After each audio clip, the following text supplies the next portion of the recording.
you know what?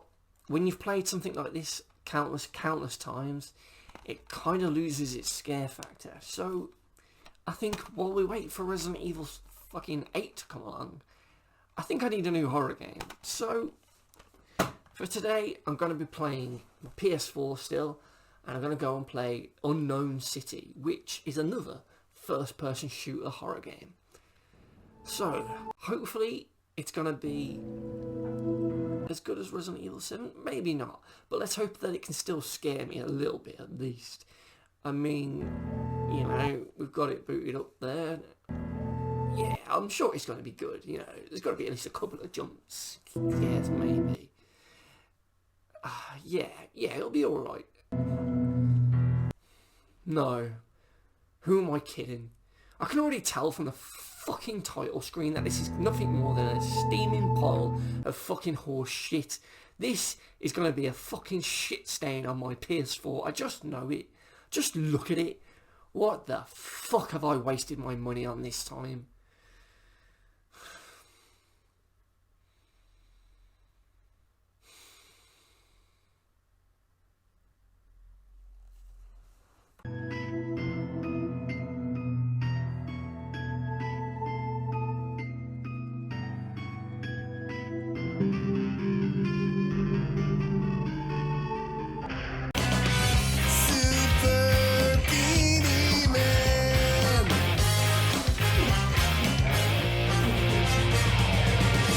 Beanie-man gaming.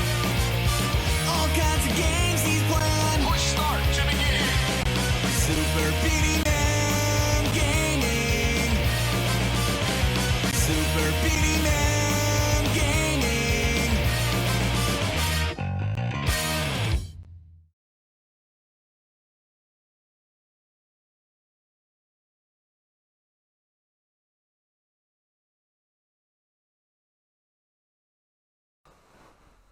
Okay, well, maybe I shouldn't judge it by the really shit title screen. It might get better when I actually play it, so let's go.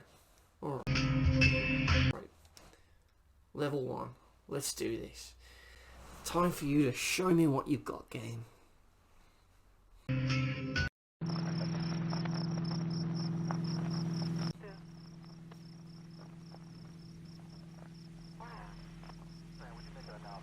Court branches are open in the morning.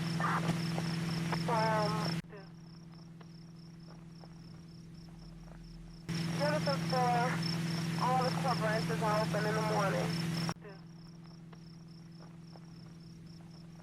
Jennifer 4, all the court branches are open in the morning. No.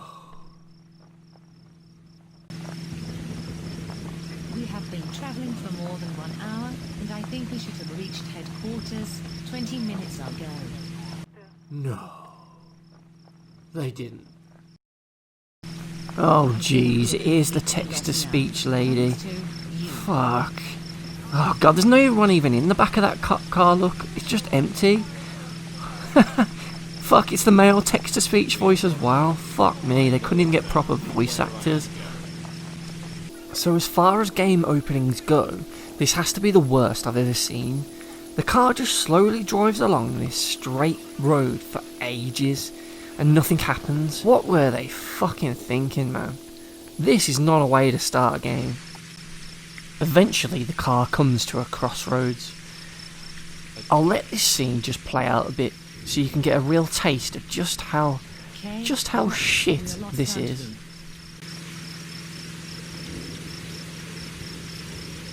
No, we'll take a right turn and reach the headquarters within 20 minutes. So the two cops continue to argue and bicker about being lost and which way they should go, and eventually they decide to go right.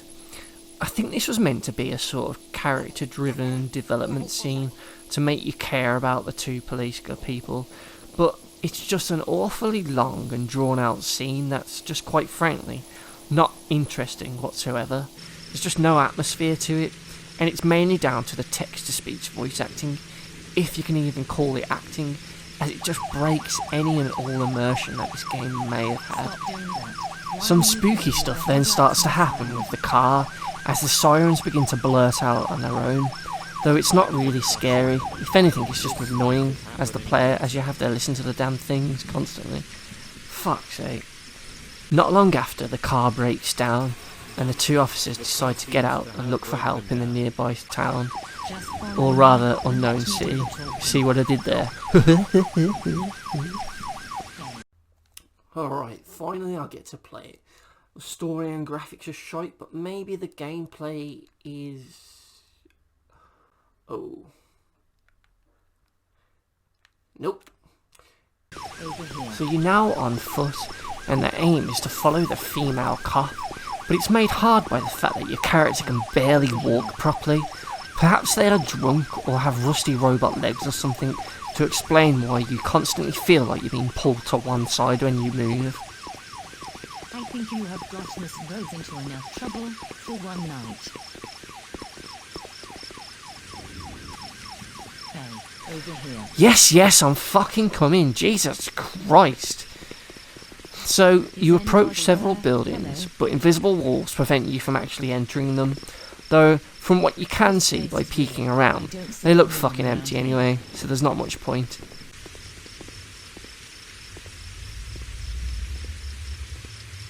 Whoa! What the fuck, lady? Jesus Christ, she's fucking strong. What the fuck was that? Hey, over here. After exploring the town a bit more with Kelly, you eventually come across a building with someone in it. And it's here where the game spectacularly fails to recreate the first zombie encounter scene from Resi 1. Are you alright? Christ, Kelly, get a clue, will you? Look, he's clearly fucked up. All the blood, the pale skin, the fact that he's facing the wall, is that not ringing any alarm bells for you? Fuck me, and you're a cop. Jesus Christ, this city never had a fucking chance. Help. What? What? I've got a fucking fighting now. What the hell?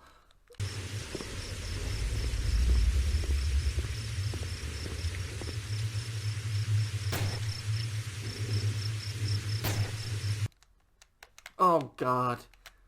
The shooting is awful. Fucking hell. The game is awful. The graphics are awful. The fucking gameplay is awful. Why the fuck am I playing this?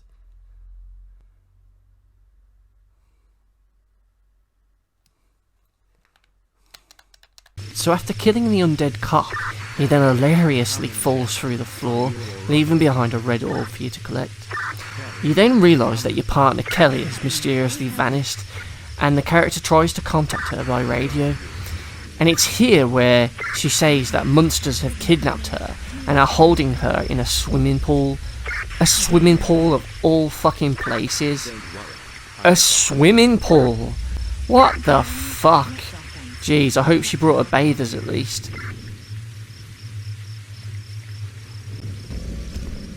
As I head back to the car, I have to deal with more random monster character models that spawn, and I have to have an awkward battle with them. Christ, how have they fucked up shooting controls so badly in 2019? I don't know. Fucking hell. So after fighting my way back to the car, I unlock a shitload of new weapons, which is handy as more nightmare creatures spawn into the level. So naturally I pick the assault rifle and attempt to unload it into the zombie creature that's nearby. Whoa, that fucking recoil is fucking intense. Jesus Christ, man, what the fuck was that? This gun's practically useless at close range now. Fucking hell.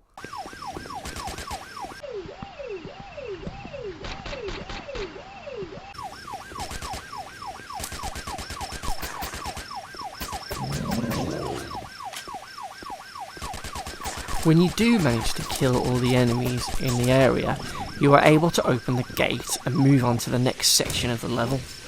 There is another locked gate at the end of this linear section of the stage, and enemies will spawn as you move towards this gate. The aim is always to clear out the area before you can progress to the next one. So as I make it towards the gate, a shitload of enemies spawn in front of it, and this time there's some big motherfucker who is a complete and utter bullet sponge. he takes an absolute crapload of bullets to take down, and as I'm constantly firing my machine gun at this fucking cunt, the game just can't handle it, and the frame rate starts to drop, but worst of all, the game starts to fucking glitch out. I mean, just take a look at Stretch motherfucking Armstrong over here. Jesus Christ.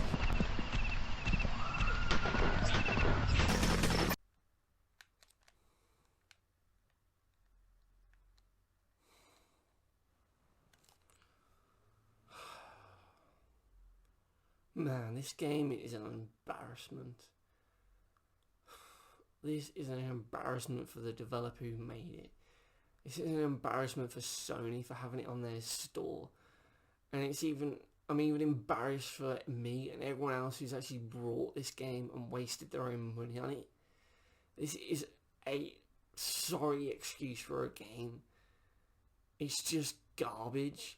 No matter when you release this, even in the past, any year, even in the PS1 days when early 3D was a thing, this would still be an embarrassment.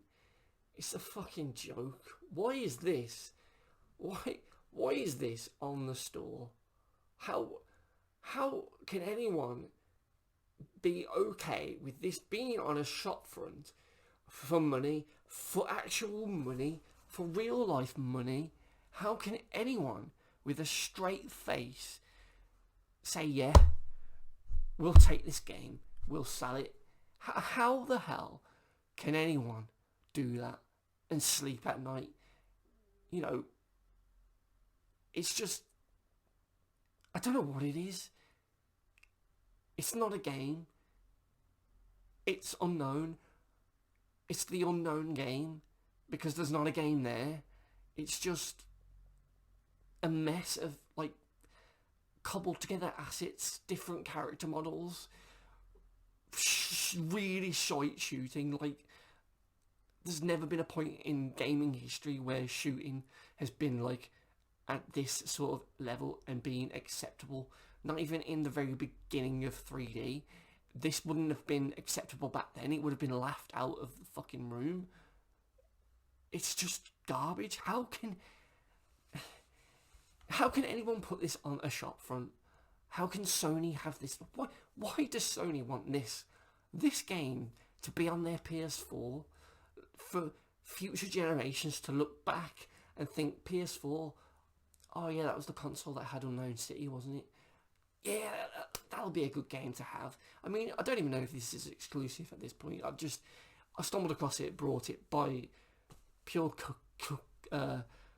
fucking, I can't even talk now because I'm so angry at this fucking thing. Pure curiosity, I've just brought it by pure curiosity to just see what it was. And it's, I don't know what it is. I don't know what they were going for, whoever made it. What was their aim here?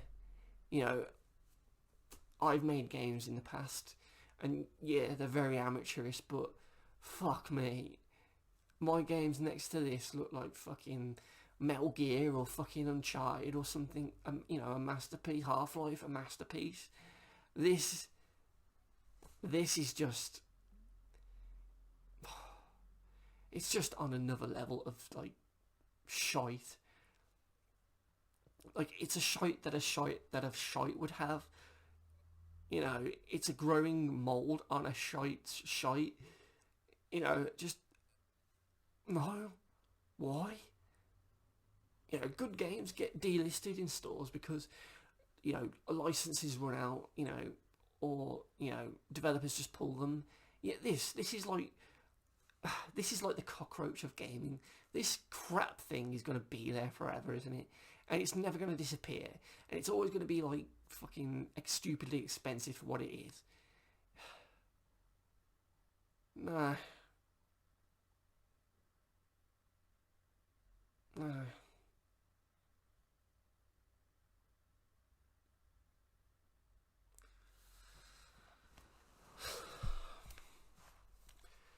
then.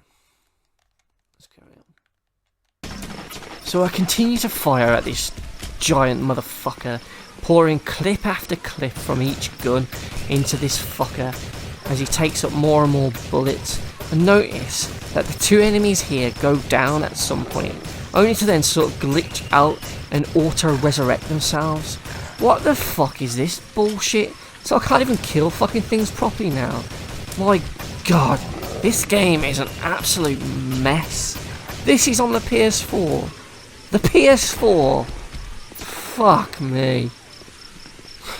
Look, they even do a weird little jiggle on the floor when they're dead just before they fall through it. It's almost as if they're mocking me for wasting all that fucking ammo on them. Those fucking bastards. After killing those twats, I go through the next gate into the next shitty area of this game, and it's here where I spot a floating brick wall. As I get close to it and jump, I unintentionally discover another fucking bug as I end up doing a giant moon jump into the sky. You can seemingly do this whenever you jump while leaning up against something. You just end up flying right up into the air, allowing you to pretty much see the whole map around you. And best of all, you don't even take full damage as you land. What a joke. Another bullshit thing about this game is that you can sometimes walk right into the middle of an enemy spawn area before they actually spawn, so when they do, you'll be instantly surrounded and pinned by them all, causing a bullshit death. I mean, just look at this shite. What am I supposed to do here? Fuck's sake. Killing all the enemies in this area, we finally reach the last gate and catch up with that weird blue smoke cloud thing from earlier, and then it begins to talk to you. Again in the text-to-speech voice. Who are you? So, it waffles on and on about some demonic shit, or a curse, or some bollocks. I mean, I don't really care, and I can't be asked to go back and check. I really don't care. But eventually, after the blue smoke's chatting to you for ages, he eventually transports you to the next bullshit level of this crap game. So level 2 is set in like a Victorian style village, kind of giving off a Bloodborne vibe, only a lot shitter. A lot shitter. But the first thing I notice about this level, after I get control again, is that the look sensitivity is, well, it's completely fucking fucked in this level. I've not changed any options, and now the look speed is just uncontrollably high. I've only got to slightly touch the stick and he just spins around like the fucking Flash. How the fuck have they fucked this up in between levels? What were they smoking when they made this game? Fucking hell, I swear to God, this happens every time, and I promise you I haven't changed any settings in between levels. What was fine in level 1 is now broken in level 2 for no fucking reason. Okay. I need to pause this. Oh god! I'm moving! It's going really quick! I can't control where this is going! Oh my god, the sensitivity! The sensitivity! The sensitivity! Turn it down! Turn it down! No, the sensitivity! Turn it down! Oh god. That's better. That's better. I'll just take it easy. This shit is unacceptable. It was unacceptable on the PS4, and it would have been unacceptable on the fucking Mega Drive, PC, PlayStation 1, for fuck's sake. What the hell? Ugh.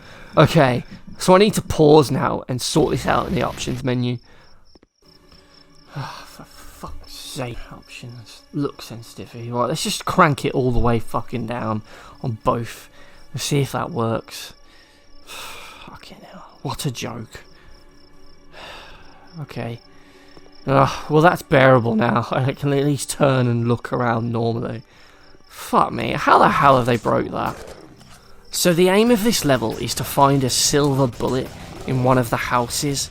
And as there's no map or radar or marker showing you where to go, it just turns this level into a tedious trek for a badly designed environment as you aimlessly wander around it, hoping to just luckily stumble across the bullet. If you are lucky, it may take you maybe 5 minutes or so, but if you're like me, You may well be on this level for a good 20 to 30 minutes or so before you randomly stumble into the right house and find the bullet.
You seem to have So, upon finding the bullet, the blue smoke cloud reappears, and after chatting to you again for ages, it takes you to level 3, which is the final one in this game, if you can believe it. Yep, there's just 3 levels. And here in this level, you have to find 3 parts of a golden gun. 3 parts. 3 parts now. No. No way. It took me fucking ages to find that single bullet in the village, and this is a larger outdoor level, and it wants me to find 3 things. No, fuck that. I'm not doing it. Fuck this game. Fuck this game right off. I'm done. I've seen enough of it. I know now why it's called the Unknown City. It's unknown because it's a horrible, awful place to live, and anyone who's ever had the misfortune to accidentally step inside this giant shithole of a place immediately regrets it and flees, never mentioning to anyone that 1, this place even exists in the first place, and 2, that they have ever been there. Fuck the Unknown City. Do yourselves a favour and don't go there, because you will instantly regret it. If you want to waste your money, just fucking burn it. That's a better use, a more entertaining use for your money than to spend money on this piece of shit. You've been warned.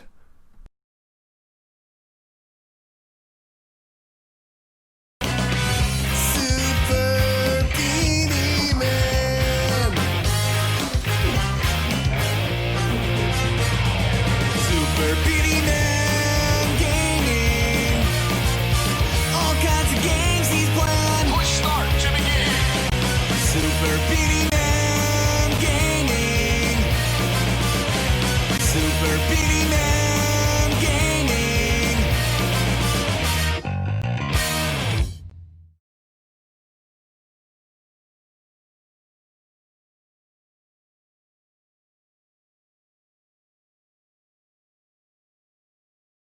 So for today's review, I'm going to be taking a look at Days Gone, which is a exclusive PS4 title from Sony's very own Bend Studio, which you may remember for the Siphon Filter games on the PlayStation.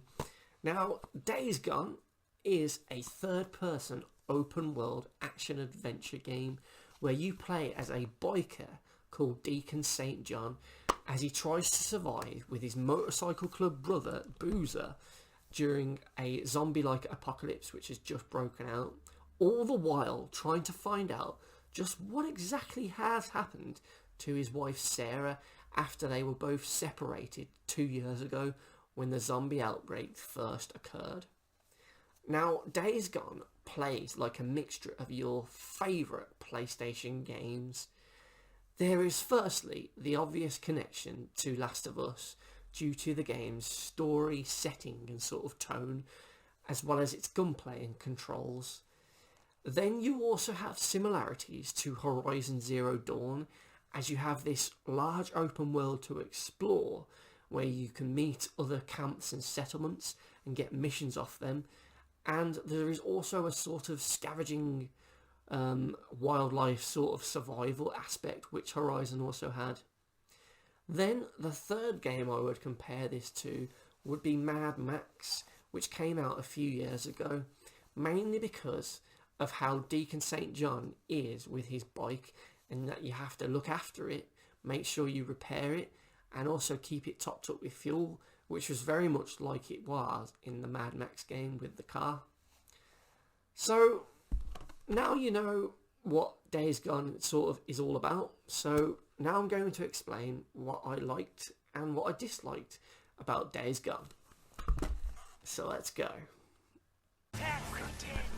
The story is perhaps one of the greatest things about Days Gone, as it's just really gripping. I found myself totally hooked on it. It's a story that is effectively, well, it's a love story set within a zombie apocalypse. It deals with love, loss, friendship, as well as moral issues of survival and what is right and wrong in these harsh times, as it blends the lines on multiple occasions, and it shows both sides really, and how neither is, truly the right way. The story itself is an epic tale, and it does start off fairly slow and simple with an easy to understand premise. However, as you explore the world deeper, you uncover more camps and more people, which brings with it more layers to a story and more depth to Deacon's character as he struggles to balance his responsibility to find his wife and the responsibility he feels for the camps who look to and depend on him. Then you have the Boozer parts, where Boozer gets hurt and it's sort of Deacon's fault, so he feels responsible for his biker brother and he has to sort of look after him and make sure he's alright. And things happen with Boozer and he sort of goes down a bit of a dark path. Then you get the stuff with Nero, the sort of government agency that have come in hazmat suits sprinkled in, which also adds new layers. As you go on, the story builds and builds, and in the last quarter of the game it does something that, quite frankly, I wasn't expecting, and you end up going in a different direction to what you initially may have thought the story would be. It's such a great game, and the story was really interesting, and yeah, it was great to watch and great to take part in. Brilliant. The initial load when booting up the game takes absolutely fucking ages, and I didn't really know why it was taking so long, because it just loads the title screen, nothing else. And then after a while I realised the reason it takes ages is because it's loading your customised bike onto the main menu screen to show it off. Now, this is a nice feature, I guess, but at the cost of a long load, I'd barely say it was worth the wait. Plus, I didn't even actually clock it was my actual bike from the game until about 50% of the way through the story. The game also has lots of loads between cutscenes and gameplay, even when the cutscene is a tiny one. For example, you might get off your bike, walk a bit, then it loads, you see a cutscene, then it loads again, you're back on foot controlling it, and it just really breaks the flow of a scene, and it's one of the sort of weaker aspects of the game in just how choppy it is. The gunplay in Days Gone reminds me heavily of Last of Us, in how you crouch walk instead of snapping automatically to cover, and the shooting mechanics are the same sort of thing. It's still very solid. It's so satisfying shooting any gun you have, and you really feel the impact of your bullets or arrows. There are a range of guns at your disposal that you can buy, and best of all, you can also pick up guns from downed enemies, as well as the ammo. I played through a good 50% of the game using the standard pistol, rifle and the crossbow, later switching out the rifle for a machine gun to deal with the massive hordes. But there were so many other weapons available, there is always something for someone. You also have a focus meter, which allows you to go into slow motion for a few seconds, as well as improving your aim to make headshots even easier. It also lets you get some great kills in slow motion, which is always fun. The weapon wheel. God damn, this thing is clunky to use. It's fine if you want to just select a standard weapon, But whenever you try and go into the sub-menus for each item, such as the health section, where once you go into it you can see all the different bandages, medipacks or stamina pills that you can take, or for example when you select the crossbow, you then get a sub-menu where you can see all the different arrow types available to then equip them on the crossbow. More often than not, when selecting something and then selecting something within that one's sub-menu, I would pick something and then go to use it, only to find that it's snapped back to a different item or the default one in that menu when I've let go of the stick and closed the menu down. Now, this may be just me, but I did find it rather finicky enough times that it became really fucking frustrating, especially in moments when you're under pressure, such as during a horde battle, where you don't really have that much time to get it out and sort your thing out because you're being chased by a load of freakers. And then when you do pull it out and you find out you haven't got that right weapon type or ammo type, it can almost result in you dying. The bike, by extension, is a part of Deacon and is a character in its own right, to be fair, one in which you can visually customise and upgrade to improve its stats. The handling is great. It's not too sim-like, yet it's not too floaty and arcadey. It sort of has a nice middle ground, allowing you to easily and quickly get to grips with it and start drifting around at high speeds or weaving in and out of trees in no time.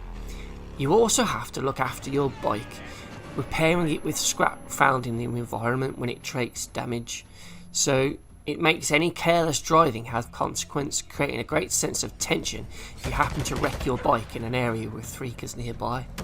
You may have to hunt for scrap and risk fighting freakers along the way, wasting ammo, or try to repair it quickly and silently so you can speed out of there. The bike also has a fuel meter, so you can run out of petrol, and while this sounds annoying, it actually isn't, as it works to add tension and risk versus reward. Do you explore to find petrol and risk running into freakers, or do you brave it on foot back to a camp and then pay them to tow your bike back?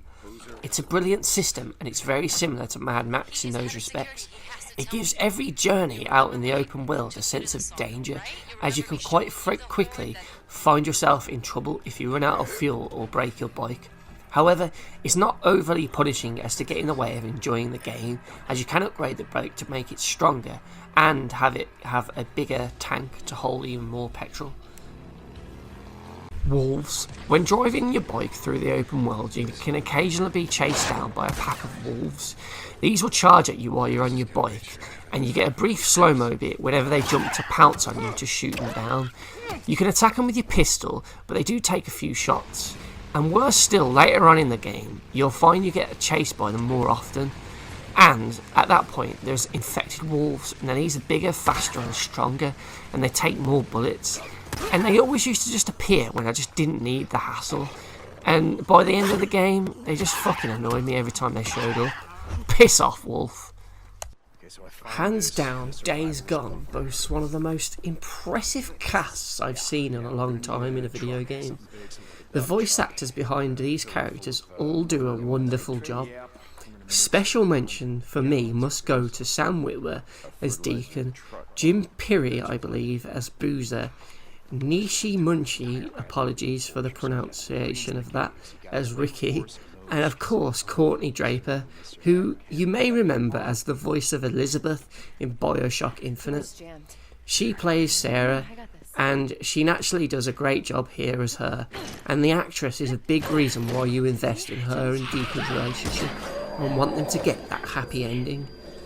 Sam himself, as Deacon, is a great likeable character and actor, and he does a great job in this game.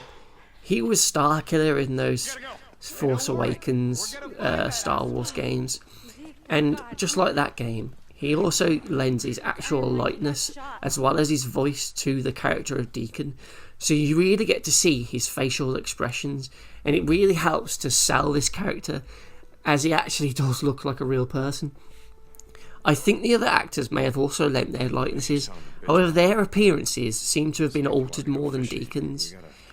Of the main actors, I think everyone is perfectly cast, and they all help to raise the bar and make this a quality product. I don't think there's any really bad voice acting in the main cast. There's a couple of ropey ones as like, you know, side characters or people you see in the open world, but they only got a couple of lines, so it doesn't really affect it. But the main cast itself, it's solid. It's really good. He can't swim. He can't fucking swim.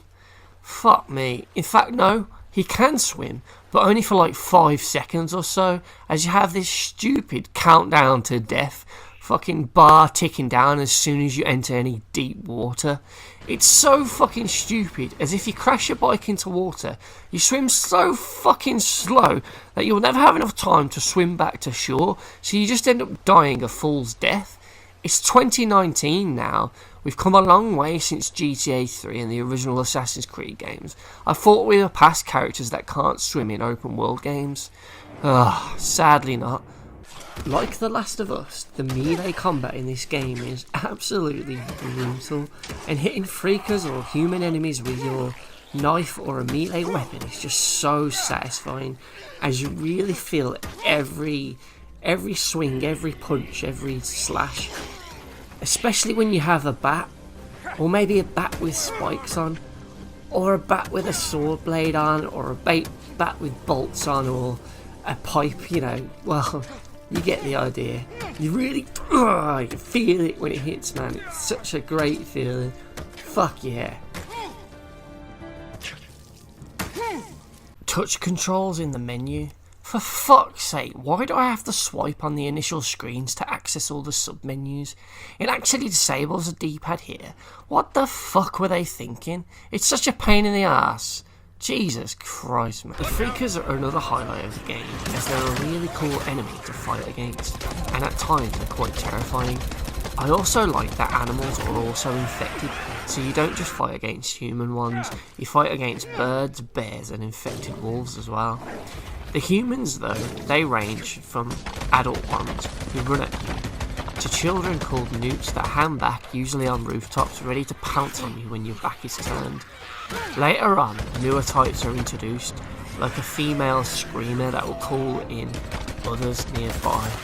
There's also like a large brute one that will grab you and throw you around, and there's also a super fast one that's quite annoying, as he's too damn fast to actually hit. The normal freaker zombie types aren't that strong, however what they make up for is numbers. There's a lot of them and they can easily overwhelm you. They will try and circle you and get you in the middle of a crowd, and then they just all wail on you, and it's not long before you die. It's best when fighting these to just keep moving, as you can sort of run faster than them, though only for a limited time, as your stamina will run out, especially if you're rolling all over the place. Though every battle with these, I must say, was always fun. Whether I was shooting them, whether I was laying traps for them with bombs, or throwing cocktails at them, or even just using a bat or knife to melee them to death. Every encounter was great, and it was so intense at times. Throughout my playthrough of Days Gone, I unfortunately encountered a lot of glitches, mostly minor, but it does make it feel like this is a less polished AAA exclusive than most of Sony's games. A couple of them were funny, but there were a few that blocked mission progress, forcing me to restart. The game also suffers quite badly from slowdown, and you'll find that your controls just go all weird and laggy as well at times, especially in the later half of the game when you go into a new area. It just doesn't seem to be able to cope with what's going on screen. Even when you're fighting hordes at times, the controls can just go all weird, like you're just pointing in one direction and your inputs aren't recognised for a few seconds. It's kind of frustrating, to be fair, and it is a bad point of the game. The human enemies as well are also fun to fight against. You have the standard guys and girls with ranged guns, as well as ones who use melee weapons, and these tend to just charge at you. You also get this Ripper gang, this Rest in Peace gang, and they're a bit more crazy, so they'll set themselves on fire and run at you and do all sorts of weird shit. Later on, the normal soldier enemy types get upgraded with protective armour, so you have to shoot a helmet off before you can headshot them, and they also get some bigger specialist weapon type enemies, such as a big one with a minigun or a flamethrower. I must say as well, the AI for these is fairly intelligent, though at times they can be a bit dumb. Though, on the majority of times, they are pretty smart. There was one time where I was fighting in a little street, and I had killed most of a large group, and then I realised that the final two had disappeared. I thought it just glitched out, but in actual fact, they had both retreated into a nearby building to hold up together and try and defend it against me. Now, I thought this was fucking amazing, as I just wasn't expecting them to run away. I thought they would stay behind their cover and just wait for me to kill them, but instead, they actually were quite smart and decided to hold up somewhere. I couldn't actually get in the front of the building. I had to go through a window upstairs and then go and attack them. But at that point, I just thought, wow, this game's amazing. They also will ambush you at times, which I think is pretty cool. So maybe in towns, they will set up a tripwire trap at a gas station, or they'll wait for you to pull in and start filling up the tank and then attack you to try and get the drop on you.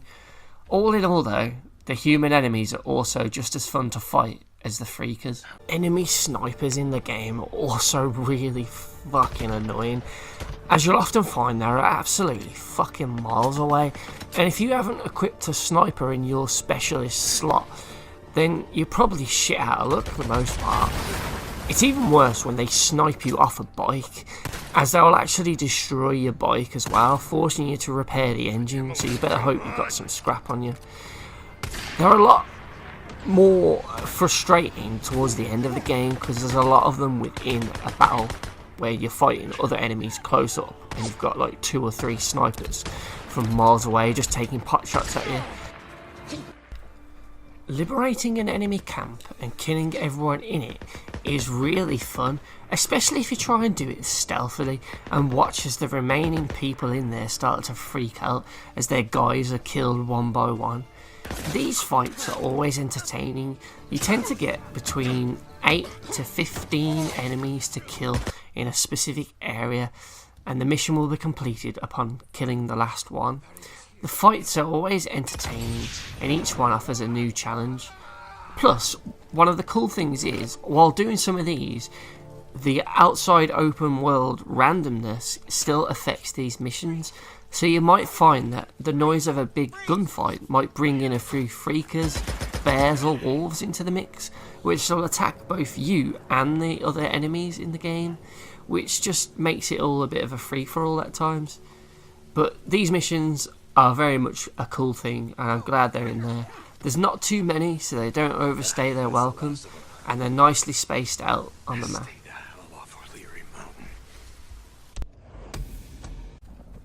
Clearing a camp of enemies is great fun.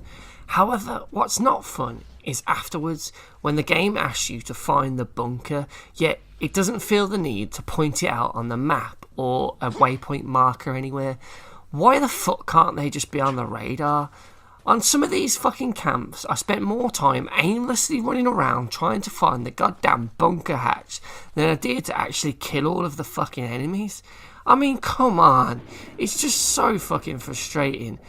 There's just no need for it. It should just be there. It should just point to where it is so I can just go down it, collect whatever upgrade I've got and just be on my way. But instead now, I've got to fucking wander around for ages. Jesus Christ. Oh, there it is. Fuck's sake.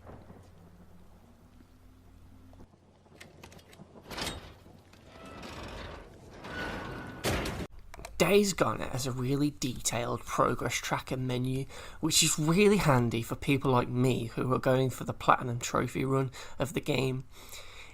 In these menus, it groups together all of the collectibles, splitting them up into different categories for the different types of collectibles, and thanks to a really useful numbering system, it allows you to easily consult a guide online and find the exact ones you need. The game also has an in-game trophy list, allowing you to keep track of all the trophies and your progress towards each one. Then there is the storyline section, which details all the game's missions and your progress throughout each one, as well as all the side missions that you may come across. I think this menu is fantastic, to be honest, and I feel like more games should have this. Back on track. Colonel has spotted him. The bounty missions are some side missions you can get from people in the various camps you visited, and they usually involve you tracking down a rogue member of that camp and killing them. However, some of the missions involved you bringing that person back alive, and these would usually result in a really awful bike chase. Chasing people on the bike is rather ropey, and there was one mission where I just couldn't do it, as I'd not upgraded the bike enough to be fast enough to get ahead of the bike. So as a result, after trailing behind the bike but still keeping pace with it, I ran out of pistol bullets, so I could no longer fire at the bike to make him crash, but I wasn't fast enough to catch up to the bike and ram it with my own, even if I took some shortcuts. So I was just at a weird game of cat and mouse for ages, until eventually I ran out of fuel and could no longer chase them. This is just total bullshit, and they just weren't as fun or as exciting as they could have been, to be honest, especially when other bikers spawn in to help the other guy out, so you have to shoot them. They were just frustrating, and I kind of dreaded them whenever they came up. You like it? Oh, you won't take me alive. Well, I think I already did. The crafting system in Days Gone is actually pretty cool, and you can actually make quite a few different things with it, from unique melee weapon attachments to bombs, different arrow types for the crossbow, as well as health items and so on. You find parts scattered around the environment, and for once this actually makes sense in a video game, as you would be searching bins and rooms, scavenging for any sort of random item you can find and turn into a weapon during a zombie apocalypse like this. The crafting itself is easy to understand, and it's actually quick to make things, and thanks to the weapon wheel slowing down time, you can actually build items on the fly during a zombie horde battle, which I think is great, as it doesn't slow your progress by making you go into a pause menu, selecting the items and building it. You just do it as you're running around. One of the worst side missions in Days Gone involves you destroying a load of infected crow's nests, and it happens later on in the game. Now, the main problem is that the trees with the nests in tend to have about 2 to 3 nests on any given tree, but the problem is, to destroy them you have to throw a cocktail or use a flaming crossbow bolt at them, but if you throw a single cocktail at a tree, it doesn't actually blow up all of the nests, it'll just do one. Why the fuck is it like this? If I throw one on the tree, it should just burn all of them. Having to now waste 3 cocktails on a single tree's nests is just fucking annoying, especially when you then have to go and search for more parts to make more fucking cocktails. It's just a fucking ball ache of a mission, and I really didn't enjoy it, especially when the fucking crows constantly start pecking at me. Just fuck off, man. What a shite mission. One of the cool things about the Freaker enemies is that they actually hibernate in the day in these little areas called nests, which can be found in caves or out in the open in buildings or in the back of a large lorry, etc. The game gets you to clear these infestation modes by burning the nests, so you can use like a flaming crossbow bolt or a cocktail to burn them, and when you do, a bunch of angry freakers will run out of the nest. Taking these down was always fun to do, and I like how the time of day affected their difficulty. If you burn them in the day, they are probably all hibernating in there, so a lot more will rush out compared to if you did it at night, when most of the freakers are roaming around in the world. I thought that was a nice touch. The Nero checkpoints in Days Gone were another sort of side mission that I wasn't that keen on. I did them all, but they were a bit boring, as they all followed a similar pattern, and after a while they just became a ball ache to open. But you do get some good bonuses for doing it. So the aim is to find a generator to power up the bunker doors to release the locks.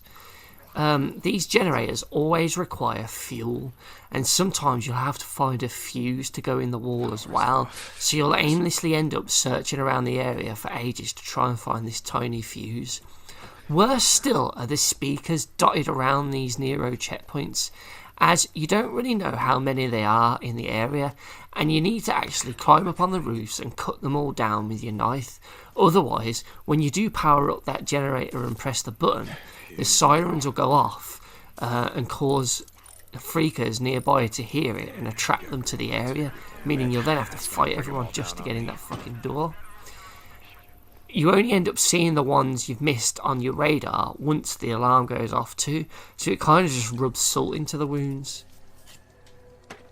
These were just too generic for my liking, and the fact that there was so many steps to do it was just frustrating. I mean, finding a fuel can in the area was annoying. Powering up to find the fuse wasn't there, and then having to look around for that was annoying. Putting the fuse in, chopping all the speakers up but not getting all of them and missing one, that was annoying. It was just a pain in the arse to get in there. Christ. Now, the Horde battles were something that Days Gone heavily advertised as a unique selling point when the game was first shown at E3. And these battles involve you fighting several hundred freakers on screen at once. And unlike the World War Z game, which boasts loads of zombies, all of the freakers in this game are actually in the playable area at once, and they will all charge at you. They don't stay out of bounds at fences, so it looks like there's more there than what there actually is. These freakers pose a massive threat, especially early on in the game when you lack bombs, cocktails and decent weapons to actually fight these freakers off. So it's always scary when you are near a horde when out exploring in the open world early on, especially if you have wandered off and they now stand between you and your bike. There is 20 plus hordes roaming all around the game world for you to take down, so you will naturally come across some of them quite often throughout the playthrough, and it's so intense even when you aren't fighting them, and especially when you are, as instead when you're trying to sneak past or run away from them, panic sets in. When you do go up against them, the key is to keep running around and use everything at your disposal, from the guns to the environment. These battles are just breathtaking because you've always got to be alert, because you may think they're all behind you, but some of the group may have splintered off and are now coming around to the front of you, so you've constantly got to be looking around and checking that radar. The battles are just so epic, and they can last anywhere between 5 and say 10-15 minutes. It just depends on what weapons you're using. All in all though, they're a great fun to play through.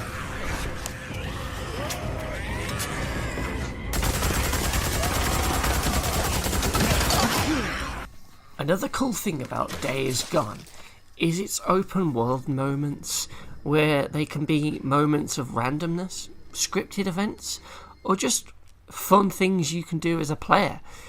There's just so many cool things I had in between missions that I really enjoyed driving around this world.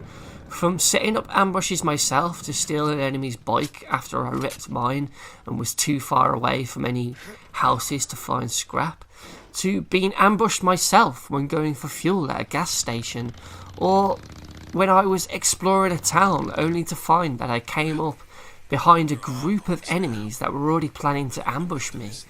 Then there's the scripted ones where you might find a group of enemies have taken someone hostage and you've got the chance then to kill all the enemies and save this person. You will also see points where the wildlife might be attacking the freakers. You might stumble across a deer crossing where some freakers are just attacking them, and sometimes you might see a bear or wolves or a lizard, a leopard fighting some freakers. It's all just really cool to see. And then there's also times where you see people trapped in cars as well, and you just hear them screaming while a load of freakers surround the car, and you can then save them and send them to some of the camps. And if you send them to the camps, you will earn XP as well as trust for the camp you've sent them to, so there's always an incentive to save people, which is cool. You're gonna be okay. Deacon and Sarah forever. These two and their interactions, their relationship, make the game. It's a couple you can really invest in, and while playing, I really wanted them to be together. I wanted them to get that happy ending. I wanted him, against all odds, to find her and make her be alive. Via flashbacks, you get to see all of the big occasions in their relationship, with some of these being playable, whether you're walking or driving on the bike. You see key events such as their first meeting, their first date, when Deacon proposed to her, Deacon and Sarah's wedding, and so on. I feel like it's one of the most realistic and convincing relationships I've seen in a game since Drake and Elena from Uncharted, and that is high praise indeed. High praise also needs to go to both actors who play both Deacon and Sarah, as I really liked both of those characters. I thought they were really well rounded and they felt like a couple. It didn't just feel forced. It felt like they genuinely loved each other. They genuinely both cared about each other. You know, they may annoy each other at times, but they make each other laugh and they would do anything for each other, and that was just totally unexpected from this game. I wasn't thinking it would be a love story like this, and I was really pleasantly surprised with how they did it, and I think it's one of the best things about the game. Dog skulls. Hey, what does it say there? Oh, I'm sorry. I thought you knew Latin. Come on. It's Morior Invictus. Means death before defeat. Wow, I like that. Days Gone's endgame is also really good, as when you finish the main story, I found myself being really impressed with what happens afterwards, as there are also a few small missions to tie up some loose ends of the story involving certain characters, and there is also a cliffhanger section. I won't spoil too much, but the hordes are also revealed on the map too, allowing you to find where each one is, and it challenges you to eliminate them all. So there is still plenty to do after the credits roll, which I think is really good. Add to that the 3 updates that have happened since Days Gone launched. There is now a challenge mode with various waves of different enemies to fight, as well as a new game plus and survival mode difficulty to do. So there is a lot here to play through. Endgame Sarah? Seriously? Where the fuck is she? I was expecting to find her somewhere in Iron Mike's, maybe in your shack, along with Boozer and the dog, or in her old workplace trying to restore the stuff in there. Just somewhere, but she isn't. She's nowhere to be found at all. I mean, come on, Sony Bend. The whole point of the game is to try and find out where she's gone, what happened, and get her back. You could have at least put her there at the end, at least. I want to go up to her and just see how she's doing, hear a couple of sound bites, just something. But no, you dropped the ball there, I'm afraid. You in my house. Sarah? So, in short, Days Gone is another awesome PS4 exclusive title that, at its core, is more of a love story within a zombie apocalypse than an out-and-out action game. It's a title that I found myself becoming totally engrossed with, and I genuinely cared about Deacon, Boozer, Ricky, Sarah, and all the other characters in the game. I found myself on the edge of my seat on multiple occasions whenever some of the characters were in trouble, as I just really didn't want them to die. The relationship between Deacon and Sarah is extremely well done and well acted by Sam Witwer and Courtney Draper, and I really hope that they could somehow get their happy ending and be reunited, even when all the odds are stacked against them. It was a joy to watch, and it was a joy to be a part of it. The gameplay, while nothing original, sort of takes a page from the Uncharted book by taken a lot of different elements that worked really well in other games and then sort of mashing it all together in a single game to create something awesomely fun. Sure, the game isn't without its problems, as I've mentioned, and it doesn't quite reach the same quality standards as something like God of War, Last of Us, or Horizon Zero Dawn in terms of like budget quality. It isn't quite AAA standards because of all the problems. There's a lot of glitches and it's quite rough around the edges compared to those games. But that being said, it is still a solidly well-made game, which for me will sit proud alongside the other PS4 exclusives. Even if it does come up slightly short than them, it's still miles better than any other thing on the market. And for me, this is probably going to be my game of the year for 2019 because I have had so much fun with it, despite the slowdown, despite the couple of glitches. I've still really enjoyed this and I cannot recommend it enough. So if you haven't already played Days Gone, go and check it out, man. I don't know why I did that there, but yeah. Thank you very much for watching and I'll see you next time. Bye-bye.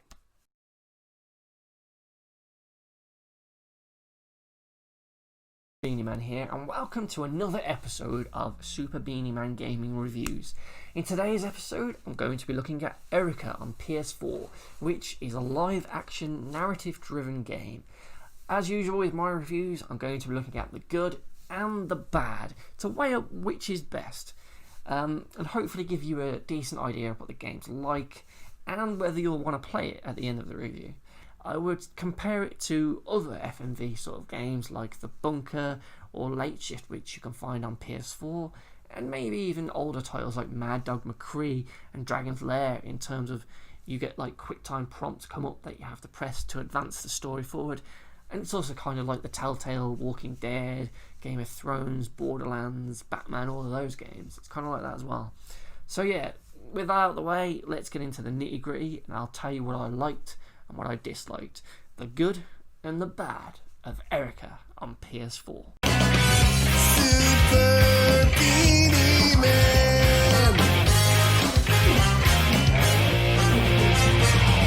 Super Beanie-man gaming. All kinds of games he's playing. Push start to begin. Super Beanie-man gaming. Super Beanie-man.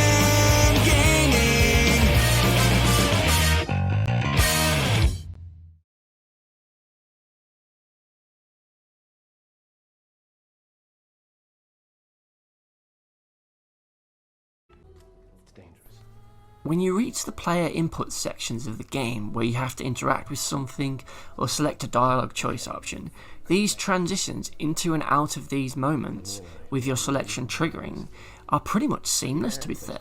It's a very well done part of the game that flows quite naturally. You never see a glaring jump with the image frame moving or the character suddenly snapping into a different place, and the game doesn't freeze, stutter or glitch whenever you make a selection like it does in Telltale games as it tries to load the next scene. In Erica, it shows you how it should be done, and I think they deserve some high praise for that one, as it works really well.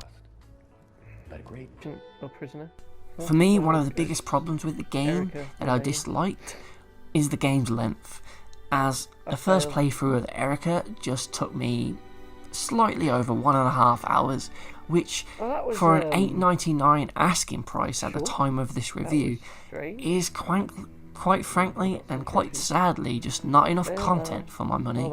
Now I realise the true value in these sort of games lies in repeated playthroughs to see all of the possible outcomes and endings, but it's such a slow-paced story, and it's not something that I find myself immediately wanting to go and replay it and go through the whole thing again to see another ending. No, this may just be due to the fact that my ending in particular was kind of a shit one. I think if the price was a little bit cheaper, it wouldn't be as bad. Yeah, but it was for an alright, hour and a half of gameplay, it's just not enough. But I understand they probably filmed several hours worth of footage, and it's, you know, for all the multiple endings, so there was a lot there. It's just a shame you don't get to see that in the game when you play through it once. And there are a lot of rushed areas, which I've mentioned already, like the girls, where you could have spent a bit more time with them. That would have padded it out. I would have liked something close to a more of at least a 2-hour experience, because 1.5 hours is just really shit. While the dialogue choices that you have are on timers, I never once felt rushed to make a choice, as the time to choose lengths that the game gives out were rather generous, to be fair. Even in the more intense moments where you maybe have to make something out of a pressured situation, you've got to choose something really quick, it still doesn't feel like you've got to do it in a split second kind of thing. For me, there's nothing worse in games like these than having like 5 options on screen, but the game only gives you time to like read 3, let alone make a choice. So you just instantly don't get to do the one you'd want to do. And I think Erica balances the options and the time to choose and read and decide really well, because I never missed one because I took too long. I always had enough time to look at them all and then think, yeah, that's the one I want to do.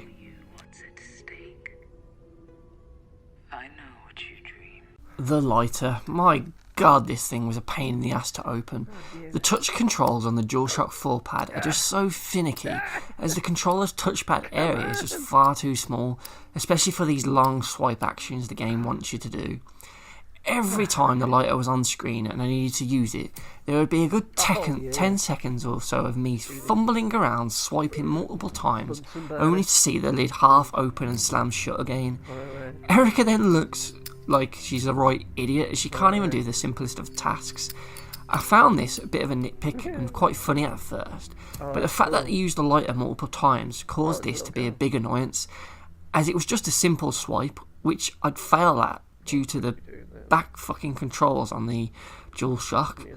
Perhaps this would work better on a smartphone, as the touch area is bigger, but playing it on a DualShock pad is just kind of awkward.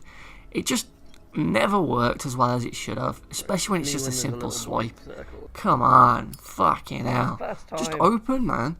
Fuck me. Oh shit, jinxed it. Come on. This is the hardest part of the game. I just can't do it. Look at it. Oh, there we go. Your mother told me this place was her whole life. The actress who plays Erica is pretty good, to be fair. She's one of the stronger things about the game. Despite the fact that she doesn't really say a great deal, she has this like confused, scared, yet kind of intrigued look about her a lot of the time. And she really did remind me of Mia Jovovich's character Lilu from The Fifth Element. She's this young, sexy girl without actually taking her clothes off, and she also has this sort of young, vulnerable sort of presence about her through her expressions and her character, which makes her a good player avatar, as you kind of really want to try and keep this person safe. Even though on my playthrough I actually failed, so sorry about that, Erica. Another thing I disliked was the main cop, and well, the police in the world of Erica in general, as they're just completely incompetent. So this main guy, he ended up getting shot in the head in my playthrough, but the character, or rather the actor, was just not believable in the slightest as a detective, and his lines are all delivered in a pretty much a wooden manner. He just didn't have a clue. And I think he was definitely the weakest of all actors, to be honest, and I wouldn't be surprised if he was actually a developer or something who just wanted to be in their own game. He constantly leaves Erica alone, even though there is a murderer out to get her, and he doesn't really seem to have a clue with what's going on, or what to actually do. Why the force has got him leading an investigation, I don't know. The biggest joke of all, though, is the scene when Erica has to go back to her apartment only to find that the door's been smashed open. Now, any good officer would tell her to wait at the door, and he'd go in with his gun and clear each room. However, this fool actually lets Erica lead the way in, and she goes in first while he hides behind her. Then, without checking every room to make sure it's clear, he just leaves her alone in the apartment and goes to knock on the next door neighbour's house, which, at this point, the killer rings her, so she was obviously watching them. He's just incompetent, and the bad acting makes this character even less believable. Damn, what was that? The 3 girl patients that Erica meets in Delphi House were pretty interesting characters, to be honest. I just wish the story stayed in Delphi House for a few days, allowing you to interact with all 3 girls a bit more, as this section just felt a bit rushed. Yet, there was definite promise here, as all 3 of these actresses were really good. They are perhaps the most believable of the characters in the game, and probably the best actors, to be fair, so it's a shame that, at least in my playthrough, you only get a small glimpse of these characters. From what I saw of the 3 girls, you have Kirsty, who is a sort of cleaning obsessive girl wanting to help the Delphi staff clean the building. She seems to be a very naive person who gets scared and upset quite easily, and she's probably the most vulnerable one of the bunch. Then you have Toby, the cooler, edgier, more streetwise of the girls. Toby has her defences up for most of the time, though she did show a softer side at one point. Just don't ask her for a cigarette. Then finally we have Hannah, who is perhaps the most welcoming of the bunch, who looks after Erica when she arrives at Delphi House. She seems pretty sweet, whenever she isn't coughing up blood everywhere, that is. The game at one point asks you to choose one girl to help out, and through that you get a side mission of sorts where you bond with that character.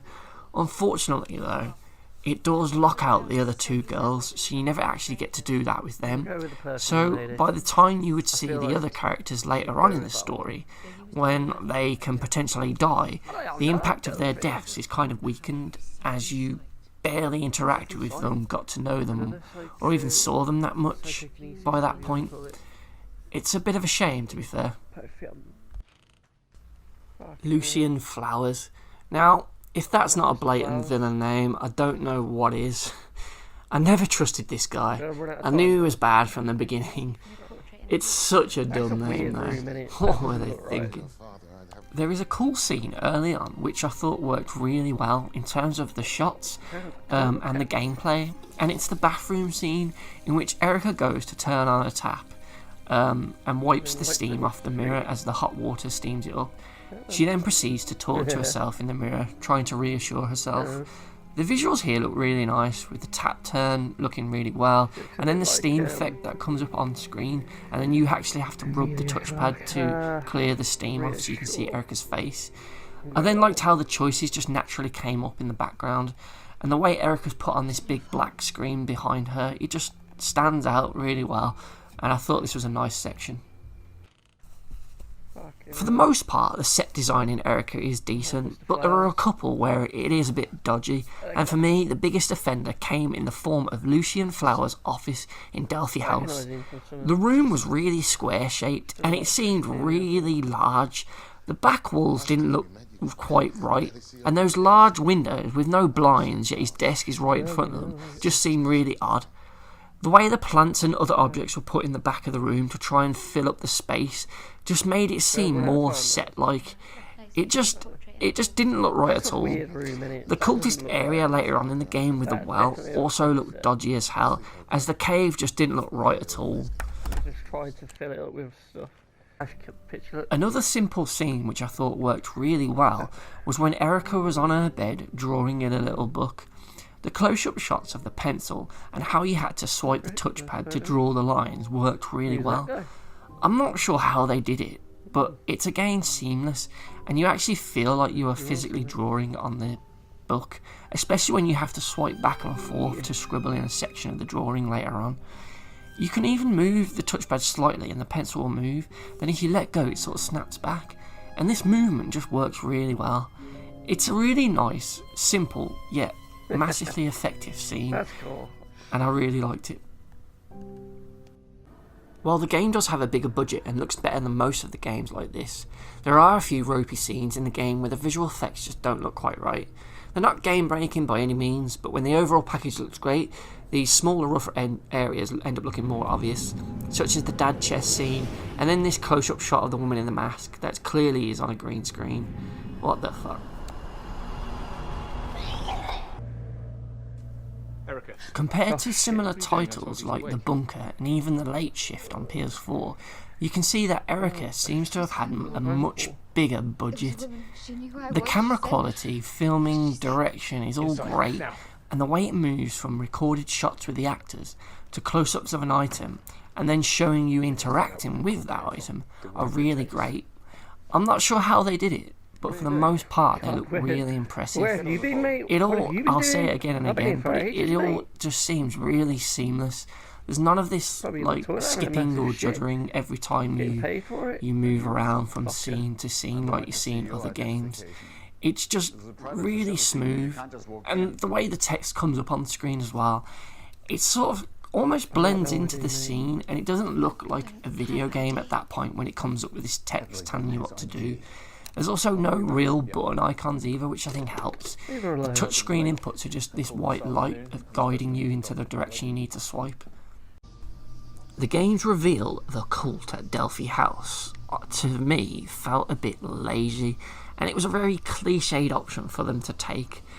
I would have preferred something a bit more original. Now, don't get me wrong, the story was still interesting, but the scenes at the well with the cult only ever caused me to roll my eyes in disappointment. Oh, there's that symbol. I just feel like it was a missed opportunity to do something more thrillery, sort of It all makes sense now. thrillery and just more interesting, you know, psychological maybe, instead of just reeling back to a cliched, oh, it's a cult behind it. It's on the door. Erica's story starts off quite slowly, and it's fairly mundane with very little horror elements at the start. Apart from that dream sequence where you see a dad murdered, that's really about it for gore. Which is why when we see a pretty normal, boring shot of Erica opening a parcel left on her doorstep, only to reveal a bloody severed hand, works so well, as it's just not expected at all, and it did make me jump and shout, what the fuck? Plus, I've got to say, the effects for the severed hand look really good. Whoa. While the game wants you to sympathise with Erica, I must say I found the flashback scenes with her and her dad when he dies anything but. Now, sure, it's sad when he dies for a kid to experience that, but I think it was for the best, to be honest, as in most scenes he just came across creepy as hell, especially with that whole "your magic" line and the cards thing. Plus, there was that other scene in the bedroom when Erica gets that creepy old doll and they're both spinning around. I don't know, but for me it just didn't seem right, and I got the feeling that the game wanted you to care about him dying, but I just didn't. It was just fucking weird. I think you're magic too. But you're gonna have to prove it.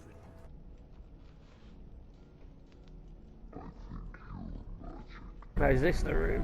One of the reoccurring images in the game is the flashback to young Erica on the night of her father being murdered, as it's where you come face to face with the murderer who points a gun at you. The person's face is always cast in shadow, so you can never see who it is, but every time you get this flashback play out, they each play out slightly differently, so you see a bit more. These were pretty cool, to be honest, and they were quite intense with the gun being pointed right at you.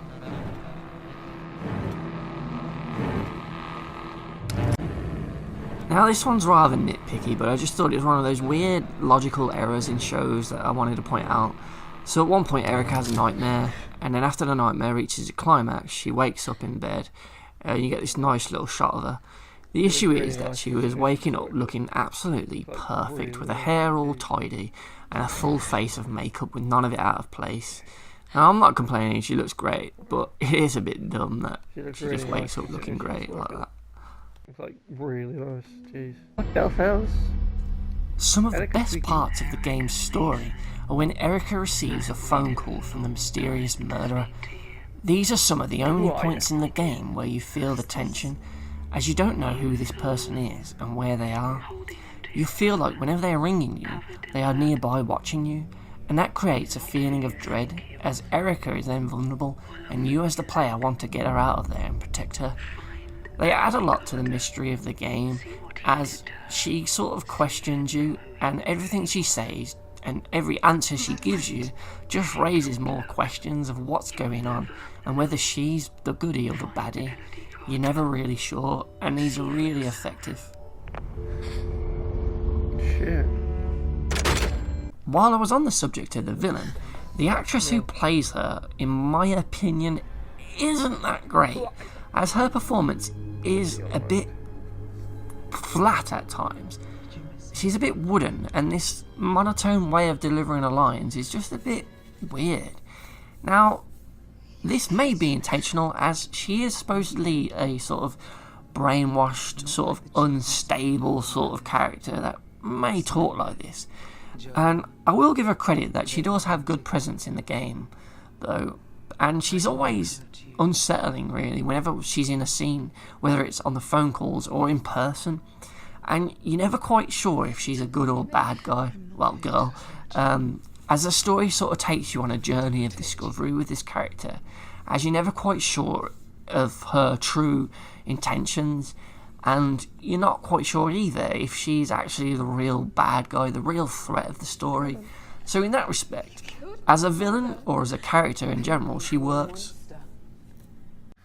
Erica's mom's Joker smile is hilarious. I mean, just look at it. I'm not sure if it was intentional or not, but maybe this was the most creepy thing in the game for me. She looks like she's inhaled a load of Joker's laughing gas. My god, that's terrifying. Around the midpoint of the game, another piece of a body is given to Erica by the murderer, and this is a part of someone's arm. The police take this as evidence, and you see a great shot of the body part in a bag on the police desk. And the sight of it is truly awesome, as the part has been put in a large brown bag that looks like one of those delivery bags from McDonald's. It's hilarious to see, and I really hope that's not what they use in real life. It can't be, right? Plus, the brown paper bag's just not practical at all, as it'd be all soggy now with all the blood leaking through it. Plus, the giant evidence text on it just looks really dumb, but it's probably just there to cover up the McDonald's logo. Fuck me. Oh, no, he is? Oh, that's nice. I love these evidence bags, though. That's brilliant. Another of the game's jump scares that got me was when Erica was looking in another bathroom mirror and you see this flashing back image, and then all of a sudden you see this blood-stained Erica standing there. This one got me, to be fair, and I did actually jump a little. The direction in this game is really well done, with all the camera shots looking really cool, but there's one that I think is really great, and it's the 360 degrees camera shot in the game as hotel lobby section. There aren't many of these, but they're used to great effect whenever they do come up. It reminds me a bit of certain shots in games like Broken Sword, and I really liked how when you move the cursor to the right or left edges of the screen, that Erica, who is standing in the middle, will turn her head in that direction. It's a small detail, but it really adds to the scene. Let's get the phone. At one point in the game, Erica, and you as the player, attempts to rescue Toby, who is being held captive in Delphi House, and you are told that a certain drug will save her by the doctor that was holding her prisoner. As that doctor escapes, you then have to administer it yourself, but when you do this, it turns out that the doctor was actually lying to you, and if you chose that particular drug that she was on about, Toby would just end up overdosing and dying. Now, when this happened to me in my playthrough, I was really pissed off, as I did actually want to save her, and it was just a bit of a shitty thing to happen, really. But it did create an emotion from me, at least, but just not a particularly good one. And it doesn't really make sense that they would want to kill her. I mean, I know they were trying to escape, and I guess they were trying to cover the tracks, but to just kill her outright, I just think that was a bit shitty, really. Yeah, I was disappointed at this.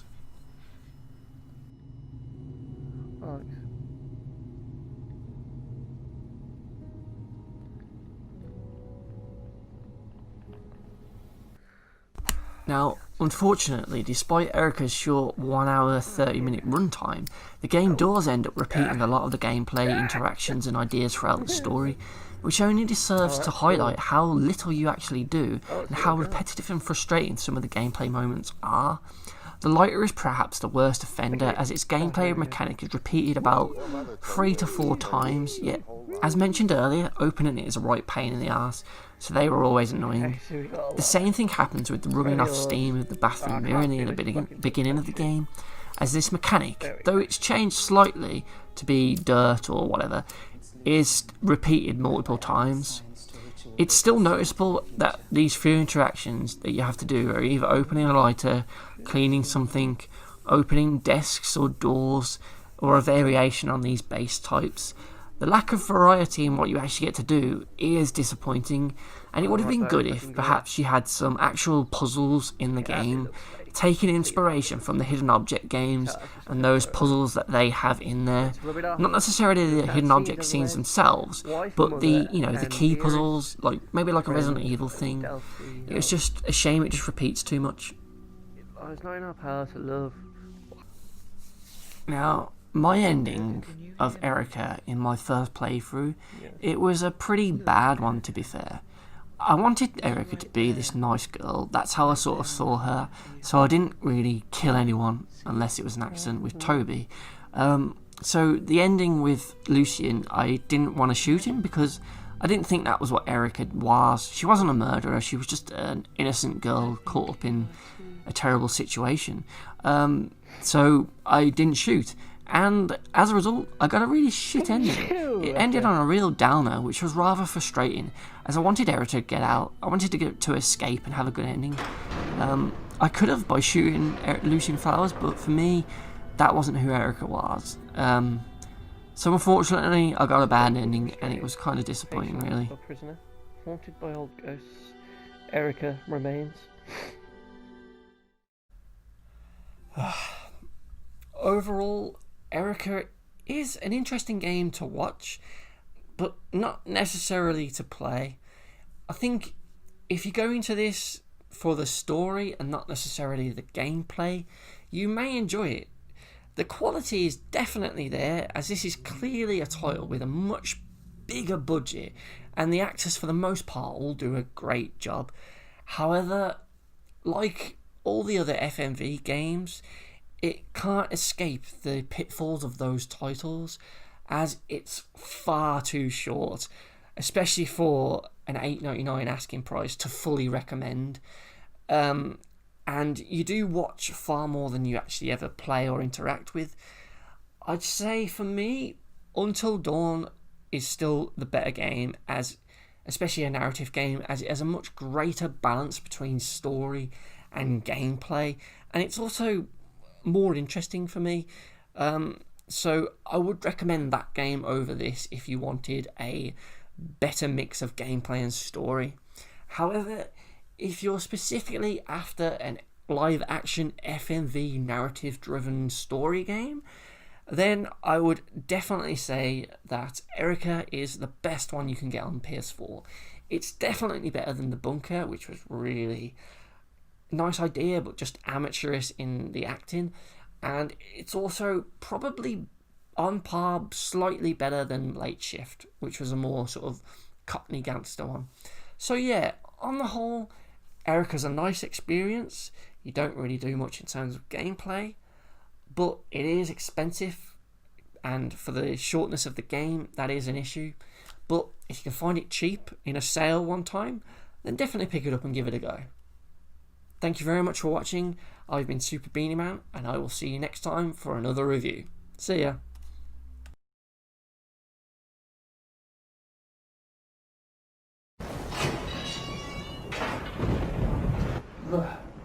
Fuck. Oh, there's cupboards everywhere. What the fucking hell, man? Jesus. I'm trying to do a fucking review.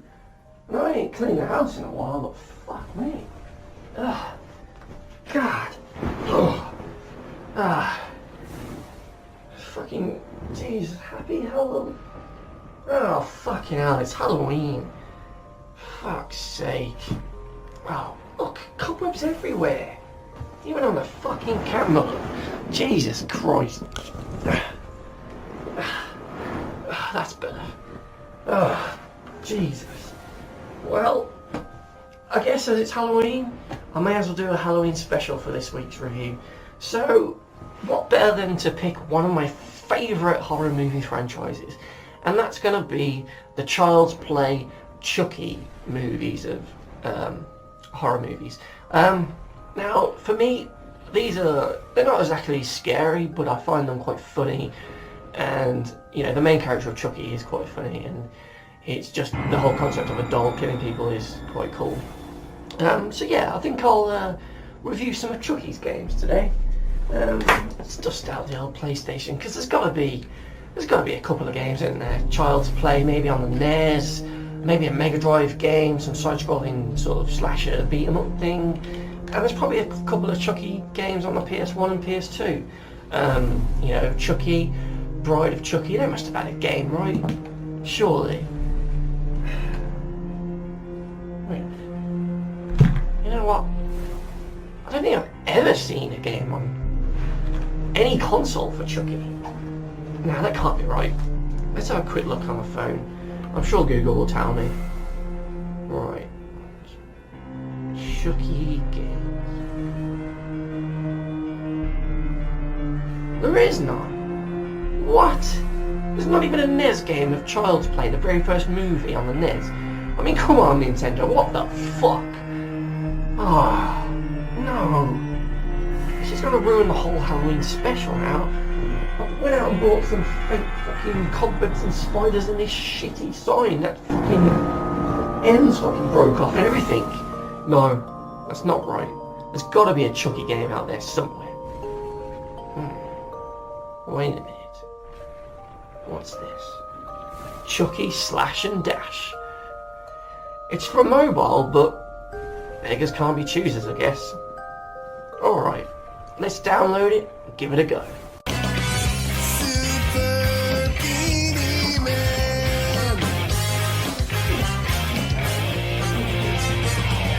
Super Beanie-man gaming. All kinds of games he's playing. Push start to begin. Super Beanie-man gaming. Super Beanie-man gaming.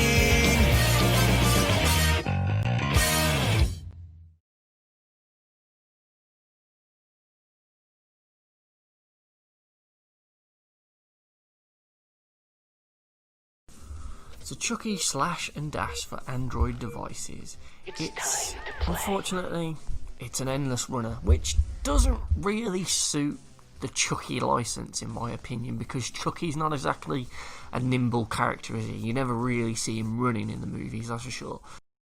Hey! What the hell? Fuck you! So, like with most phone games, it's touch controls. You can slash across the screen diagonally to jump up and kill enemies in the back. You can swipe left and right to move, as well as turning around corners. Like most endless runners, you get 3 lanes you can run in, going back across left, right and middle lanes. Along the way there'll be things to collect. This is like your currency that you can spend money on, and things to avoid, like humans, acid and barrels for this first section. It kind of feels a bit like Donkey Kong, to be honest. All I'm doing is running, collecting yellow coin type things and jumping over fucking barrels. It's a weird sort of start, really. Come on, Chucky. Come on! Ah, fucking hell! Ah, this is so disappointing.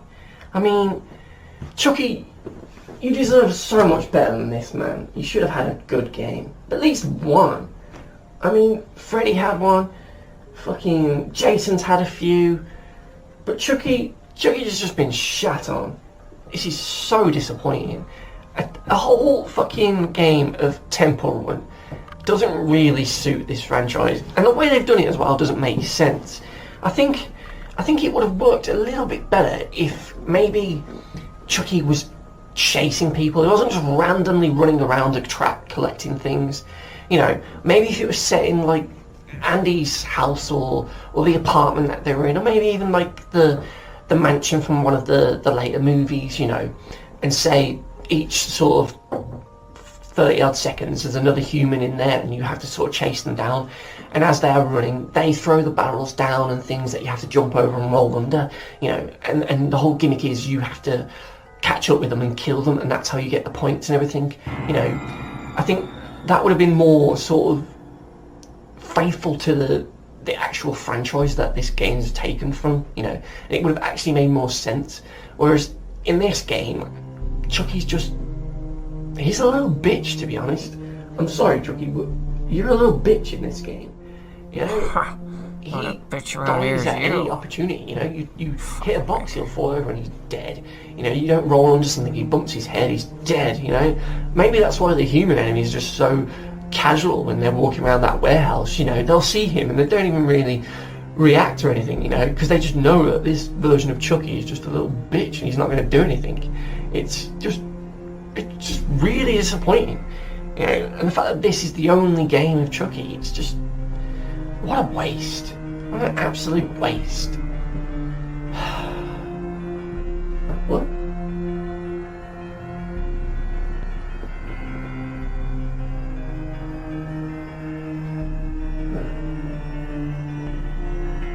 I could have sworn that.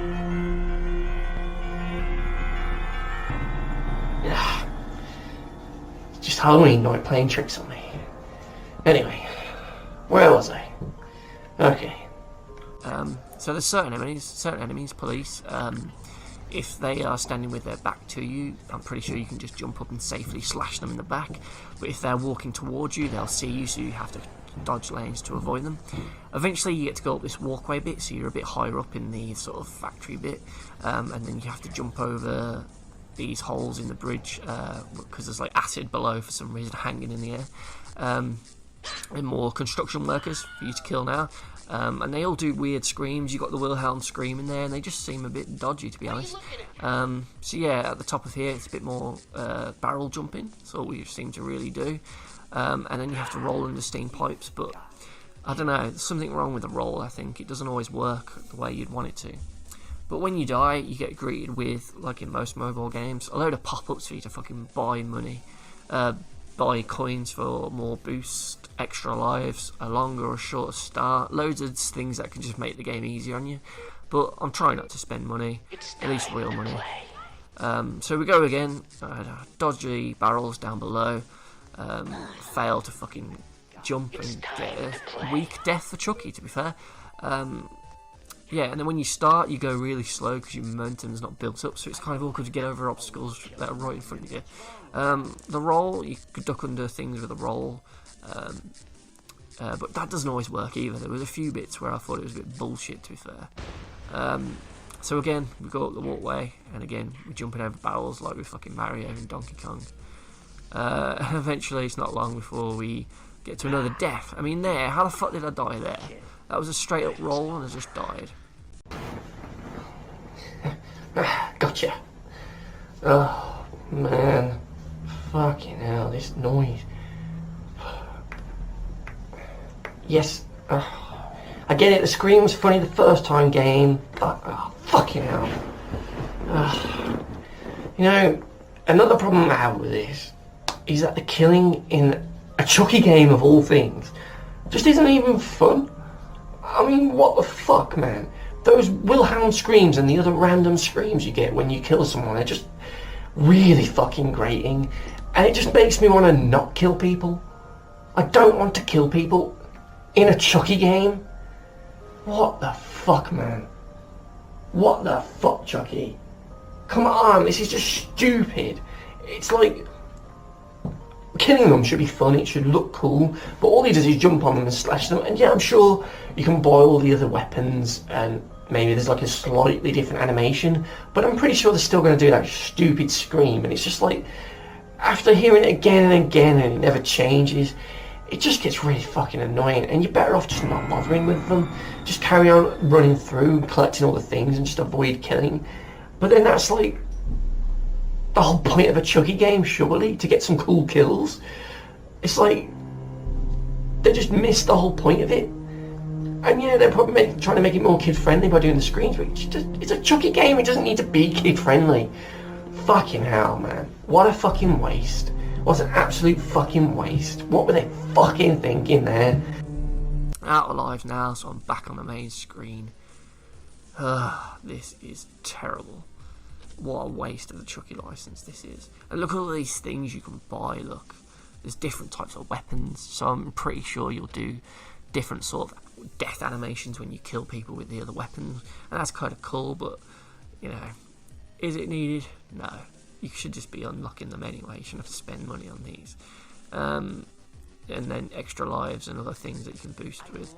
So as we're going on there, you can see that guy saw me, so I had to dodge lanes.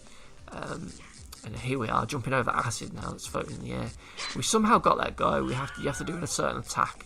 If you don't do it, they'll throw you off and kill you. So again, we jump, but the jumping mechanic isn't great, and sometimes you'll just run off the edge and it won't flick even though you've touched the screen and swiped. It just doesn't do it. And then there, look, I ran off the edge but swiped late and I still got over it. So then you get out of that bit and into the warehouse with all the toy dolls stacked up. And here is a bullshit death, look. I roll under that perfectly. What the fuck have I hit there? I don't get it. Why the fuck did I die there? That's absolute bullshit, man. So I try again, get back to that same bit, smashing through the window into the warehouse, and it's here where I realise that the layout of the level doors actually changed ever so slightly. So here we see a different hazard, the electric, instead of that bullshit forklift truck with a crate to roll under. So I managed to get past these and I get further into the level, I suppose, and we run through the warehouse a bit more. It's quite boring at this point. There's not really much in the way. There's the odd barrel in one lane, but it's just dull. And then we get outside, and here's where the real bullshit happens. I mean, just take a load of this. What the fuck am I supposed to do here? How was I supposed to react here? This is an absolute garbage. Look at it. That green forklift truck just comes out of fucking nowhere, and you get barely any time to react and swipe out the way. I mean, here I'm really unlucky because it's covering 2 of the lanes, and I've got to go over to the far left, and I just can't swipe in time. It's absolute shite. Even worse when you respawn in front of it, and it's right on you. I just don't know where to go here, and I sort of panic. I think go to the left because that's where it was safe last time, but no, they swap it round and it's on the right. What a fucking joke, and what a shit way to end my run. Then when I get back to that sort of warehouse bit again, I'm confronted again with the fucking forklift truck, and it's just an absolute shit show. I just can't roll under this thing. I don't know what I'm doing wrong. I don't feel like I'm going too early either. It's just an absolute shit show. Chucky should have another roll before he gets up, because it's just not enough. Chucky's a bit of a pussy in this game anyway. It's not that Chucky. It's this other, like, they turned it into a Saturday morning cartoon and he wasn't able to, like, punch or kick or stab or anything, so he just does some throws or something. It's just, that's not Chucky at that point. It misses the whole point.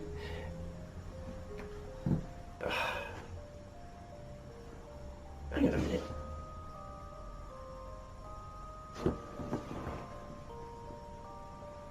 Can you have your other arm up before?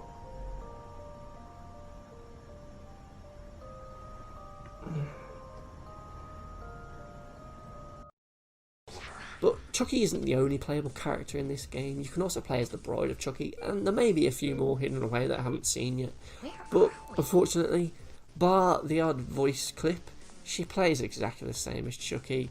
She just does this stupid little run, and she also goes down just as easily as Chucky. Get used to hearing those samples as well, because you're going to hear the same one every time the character dies, and it does get a bit grating after a while. So her route's the same, and she'll kill the same with the same animation, which is a bit disappointing, really. And then here, I get a bullshit death on the electric, because how the fuck was I supposed to dodge that when it comes on when I'm right on top of the damn thing? What a fucking joke. This game is full of bullshit deaths like this. I mean, we've already seen it with that forklift truck and the crate, and then the one outside. They just come out of nowhere, right on top of you, and you barely get any time to react. It just always feels cheap. There's a lot of cheap deaths in this game, and it's a bit of a fucking joke. And here we are again with that forklift truck, and I spawn right in front of it, and I think I've got no chance here. But what do you know? Somehow, my roll worked that time, and I got under the fucking thing. So then we get outside, and we're confronted with another bullshit area, and I just die instantly. What a fucking joke, man. So fuck Bride of Chucky, we'll go back to Chucky himself, because it's his game after all. And eventually I get back outside, and I think the game just gives me a break here at this point, because it just keeps spawning that green forklift truck on the right hand side lane, so I managed to always easily dodge it. But I'll take this as a win, and I'll keep going, because at least I can see more of the game now without fucking dying all the time. Just fuck me, am I spending money on this piece of shit. So eventually, after that forklift truck gives up, the camera switches back to the behind back view, the Sonic's ass view, and we get to go back through the factory again, dodging more of the same hazards we've seen over and over again. There's a bit more jumping and a bit more rolling, which actually works this time, which I'm quite thankful for. And then we just keep going through this level. And then that's it. That's the route. You eventually go back up to that walkway, jumping over the acid, doing that a few times, killing a couple more people up here. But it's the same shit over and over. Then you go through the window and you're back in the warehouse bit, trying and hoping that you don't get that bullshit forklift truck and crate coming at you. And then eventually you'll go outside and then you do the Crash Bandicoot view again. It's just shit. It's a shit game, and I'm sorry, Chucky, but you deserve better than this, my friend. Much, much better. Just roll, Chucky, you fucking idiot. Come on. This kid is worse than Andy. Fucking hell. Jesus Christ. Fucking more. Oh. Right. I definitely heard something that time. Fuck, man. That wasn't just me, right? You fucking talked. I fucking heard you. How are you? That lady at that car boot where I got you from, she said you were real, but I didn't believe her. She thought she was trying to get the sale. You definitely moved.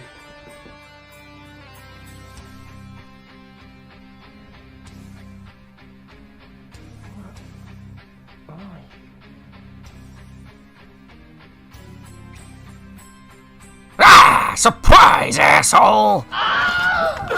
Don't fuck with the chunk!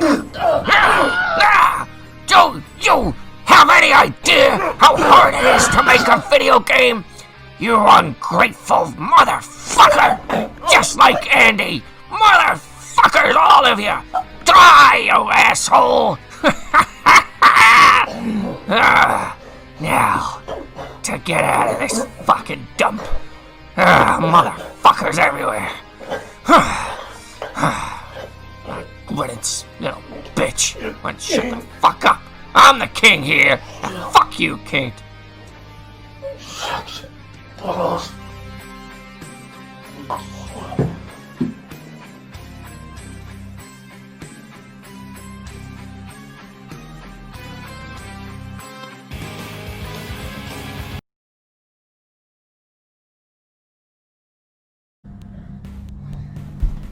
Alright, time to play some more games today. What do I play? What the...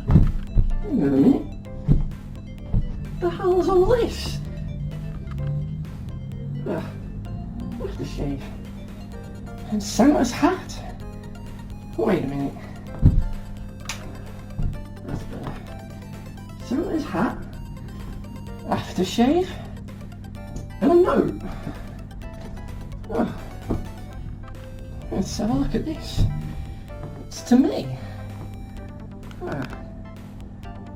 Dear Super Beanie-man, you've been a naughty boy this year. All that swearing and shouting in your videos isn't good. Worst of all, you didn't even bother to leave me some milk and cookies. Merry Christmas, you ass. Santa. What? Shit, it's Christmas? And I haven't even done the video review yet. Ah! Super Beanie-man Gaming.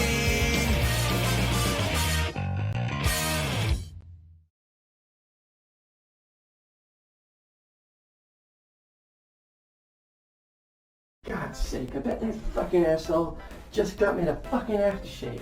Not even a fucking video game to play. Fuck's sake, what am I gonna do now? Christmas Day and I got no games, for fuck's sake. What? Wait a minute. A stocking?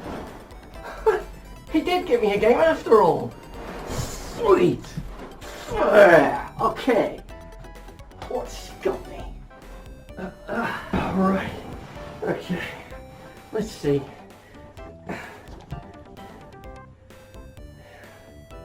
Home Alone. Home Alone for PS2? What the hell? I didn't even know this thing existed. Man, the one on the Mega Drive was so much fun. Oh, this PS2 version's gotta be well much better, like, surely, right? It's gonna be so much better. Oh, you know what? Let's do a video review on Home Alone on the PS2. Merry Christmas, fuckers. Alright, let's go.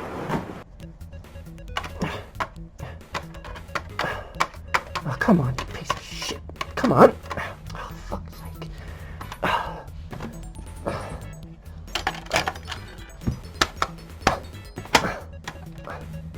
God's sake.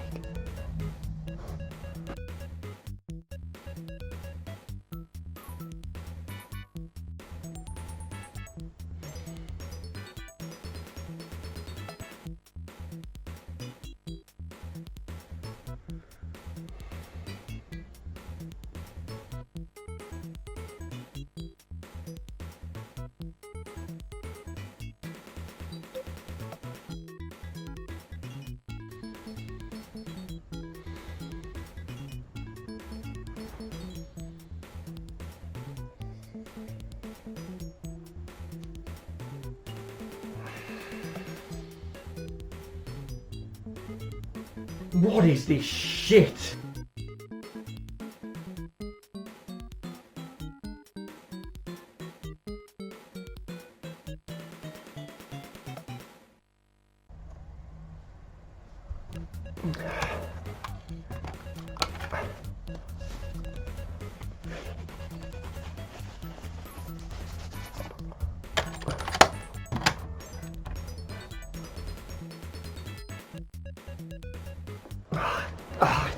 You know what? It's these shitty blue discs. Now, this was a problem with a lot of early PS2 games because they all came on these fucking crap blue discs, and nowadays the console barely struggles to read these. I've got some great games from the launch period because I got it day one. So Tekken Tag Tournament 1 is a blue disc, Time Splitters 1 is a blue disc, SSX Snowboarding Supercross, that is a blue disc as well. And you know what? A lot of those games barely fucking run now. It's such a ball ache to get it to actually load because of this shitty blue disc. They just don't work. And even Sony knew they fucked up with these because not long after launch they started to switch games to DVDs because they actually fucking worked. They would actually load. So yeah, I can forgive them for early on having these problems, but this fucking game right here, it came out in what, 2006? Now that's a long time after the launch of the PS2, and obviously this company, fucking Blast Entertainment, whatever the fuck they are, were just too cheap to pay for DVDs, so they went for the cheaper fucking flimsy ass blue discs that don't even fucking work. I mean, fuck's sake, man. I've got to fucking clean it again and hope that eventually it fucking loads. Fuck's sake, and I bet the game ain't even any good either.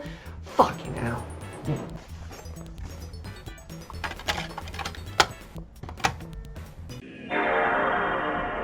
I must have spent about 20 minutes here, constantly taking the disc back out, cleaning it on my shirt to try and get rid of any smudges that were on the disc, putting that blue fucker back in the console, trying to get it to boot up, failing every fucking time, and then eventually, like a Christmas fucking miracle, it eventually fucking booted up, and now I can finally fucking play this Home Alone game. Finally, it's fucking loading. Let's go, Home Alone. Show me what you've got.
So when you do finally make it to the title screen, you are greeted with a really badly drawn version of Kevin and the two burglars from the first film. I mean, Jesus, just look at them. What, did the work experience kid do these or something? Christ, it's so bad. I just can't believe it's real artwork. Fucking hell, it's awful. So, upon pressing start and then selecting arcade, we then get to play the game's first level. But before that, we have to select a character? What the fuck? I mean, I get why Kevin's there, he's the star of the first two films, but who the fuck's Carly? And all the other kids? I mean, what the fuck? Carl? Who the fuck are you? The game's called Home Alone. Why the fuck are there other 4 kids to choose from? There's 4 kids? There's 4 kids? The game is called Home Alone. Home Alone. Why are there 4 kids? It's Home Alone, for fuck's sake. What the fuck were they thinking? Jesus Christ, man. Home Alone, but there's 4 of them. Fuck me. Jesus Christ. Fucking bullshit. So the first level, I think, is supposed to take place within Kevin's mansion. You get to run around the garden and then inside the building itself, and the objective of the level is to seal all of the doors. Now, weirdly, the house is surrounded by a giant brick wall with several doors on it that you have to seal, so you don't actually seal the doors in the actual house going from room to room. It's just these ones on the outside wall for some reason. Now, to do this, you have to pick up these red toolboxes and then walk up to a door and hold square to fill up a meter to eventually lock it. This is rather boring, to be honest, and while you're going around you need to pick up more and avoid the burglars that are running around, because if they catch you, that's it, you're out. Now, in order to help you avoid the burglars, you can pick up several weapons. Now, these range from an iron to a blowtorch, oil, flour, and the spider. You know, there's several iconic movie weapons there, and it's quite fun that they included some of these because it makes it feel more like Home Alone. However, one of my issues with the weapons are that they're just projectile based and you just throw a lot of them. Now, one of the cool things about Home Alone was that you set up traps.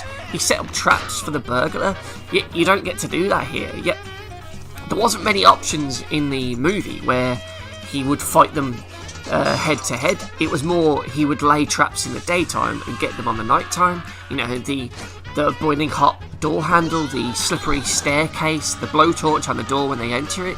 You don't really get that in this game because Kevin's just throwing them like in their faces by himself. The Mega Drive version of Home Alone 1 is absolutely brilliant, and it really captures the spirit of the movie because you get to actually plant traps down via a blueprint of the house before you enter it, so you can already prepare loads of traps along the doorways and in the corridors of the building. You also get to actually make weapons, which is something this game doesn't do because you just literally pick them up off the floor. Whereas here, you would scavenge for items, just like Kevin does in the movie, and he actually builds makeshift weapons. You know, he builds a bazooka cannon using a hairdryer, balloons, and snow to then freeze the burglars. I mean, sure, he didn't freeze them in the film, but the game takes a creative, artistic license with it, and it's for the better in my opinion because the cartoony snowmen of Marv and Harry is bloody brilliant, and this game, this PS2 version, is just sorely lacking this. Ones like oil work better because you can lay them down, but in general, the ones you throw are a right pain in the arse because the aiming is just awkward as fuck.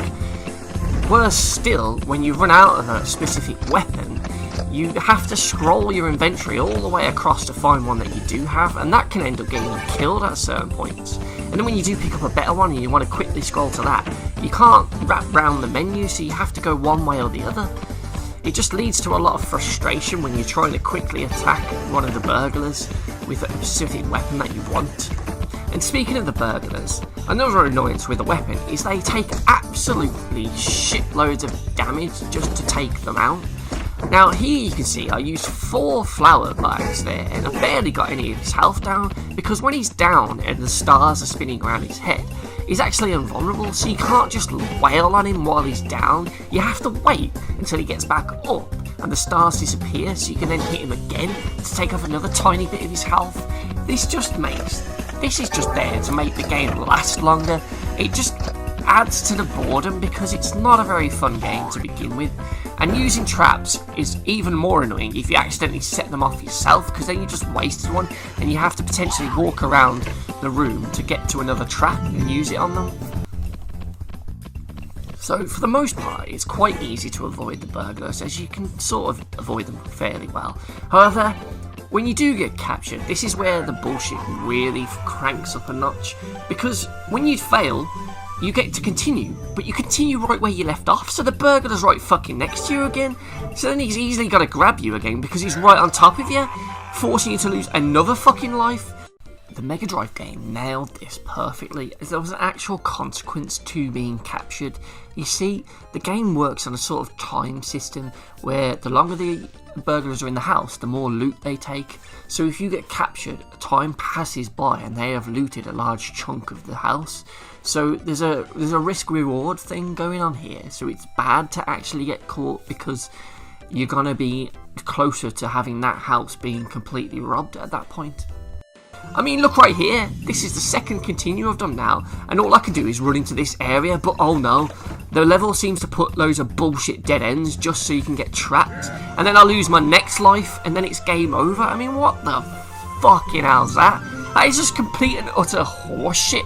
I've now failed the fucking level because of that bullshit. Jesus Christ.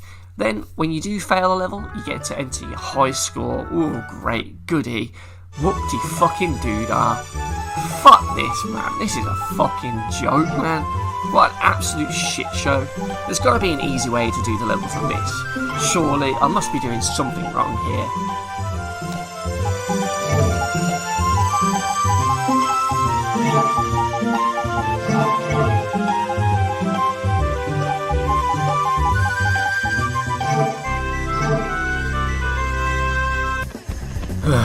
Well, after calming down, I eventually go back and start the level again, and while I'm playing, I realise that those red toolboxes which you need to lock all of those weird outer doors on the level actually respawn after a few seconds, so I'll come up with a genius plan to wait and stock up on 10 of those so I can just close every door in the level.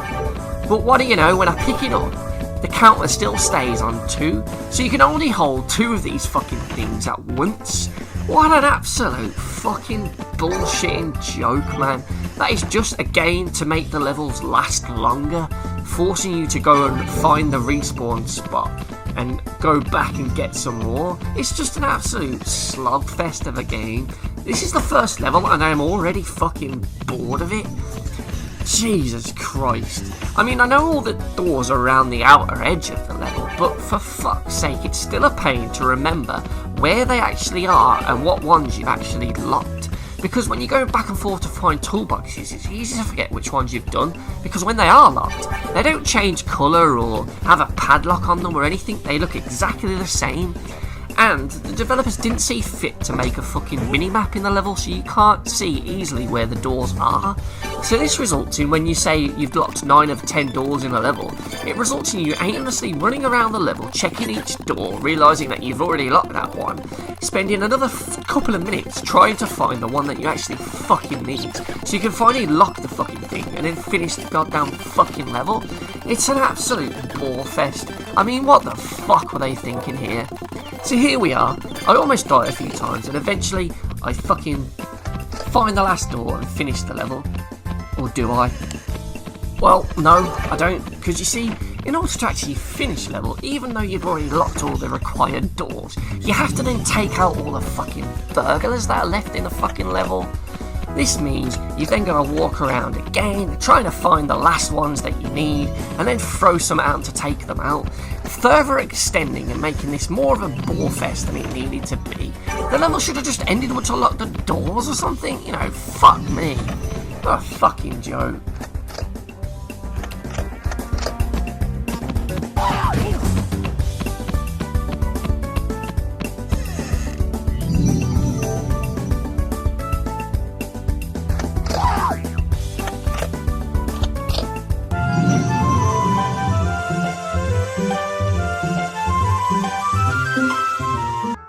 Anyways, after finally completing level 1, we then go on to level 2, which is The Garden 2, scene 2 of 10. Okay. Well, this time I decided to pick a different character to see if there's any difference between the 4 kids. So now I'm going to play as Dexter's sister Dee Dee. I mean, Kelly, of course. And what do you know? The scene looks exactly the same as the first fucking level. I'm still in a garden, and worst of all, it looks like it's summertime. Summertime in Home Alone? What the fuck were they thinking? The first Home Alone is a fucking Christmas movie. It's set during the Christmas holiday. There is fucking snow. Even the Mega Drive game got this right. You could actually ski around the fucking, sledge around the fucking roads around the neighbourhood. There's snowman, you could run over it. It was at winter, you could tell it was set at Christmas. Whereas this game's fucking set in the summer, and it's Home Alone. It's supposed to be Home Alone 1, and it's set in the summer, and there's fucking flowers everywhere. What the fuck were they thinking? They could have at least added some fucking snow, but no, they couldn't even get that fucking right. And you know what? The worst part is, Dee Dee controls exactly the same as Kevin. So once you've completed one level of this game, you've pretty much seen the entire thing. I mean, sure, there's the odd new power-up throughout the level. I mean, here we get the bowling ball, but it's the same as the fucking iron. You just fucking throw it. So there's no real difference. It's just purely cosmetic. Just like Dee Dee's character skin, it's just a skin. She doesn't run faster. She's not more agile. She can't hold more weapons or more toolboxes or anything. They're all just exactly the fucking same. The same with the other 2 kids that I haven't looked at. The game just plays exactly the same from level to level. And what do you know? I still miss with the fucking bowling balls. And look, she's got captured, but you know what? She doesn't even look that upset. I swear to God, she's smiling. It just doesn't make sense. The burglar literally just holds you for a second, giving you a little hug, and then just walks away, leaving you free to just twat him in the face with an iron again. Strange. Anyway, so after failing again, I decide it's time for a new tactic. This time, I'm just going to take out the burglars before I do all the doors. Brilliant. So, I go around the level, pick up as many items as I can, and then I just wail on them with everything I got, trying to chip away at their massive fucking health bars. Jesus Christ, this is taking long. Come on, Mr. Burglar, I'm not going to hurt you. Psych! Eat flour, motherfucker! Haha! Okay.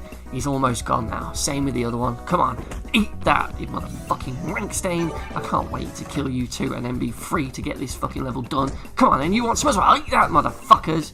Yes, that's 1 down. Okay, there should be 2 left. What? 3? What? I swear there was 2. It should be 2. Oh, okay, let's get this one and keep an eye on that fucking meter. Right, you are gone. 4 to 3. What the fuck? 4 to 3. It just respawns them back in. It fills them up. What the fuck, man? They respawn. So you can't even just take them out and then get the doors because they respawn. What the fuck is this, man? This is fucking bullshit, man.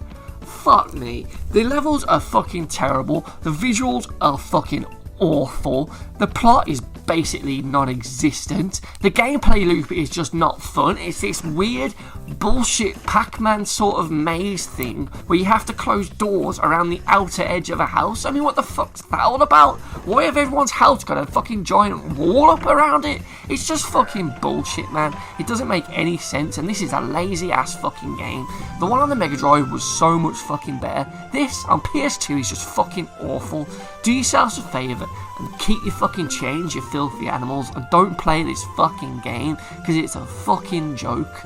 Worst of all, I'm not even home alone because there's 3 other fucking kids running around, so they couldn't even get the basic fucking principle of this fucking thing right.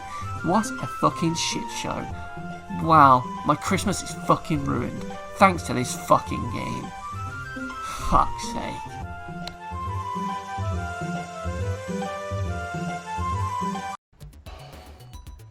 Fuck this game. Fuck it. You know what? There's got to be a better way to spend Christmas than playing a shit game like this, hasn't there? You know, maybe I'll go and play another game that I like from this year. Maybe Days Gone again or something, you know? Anything but Home Alone, because that game just sucks balls.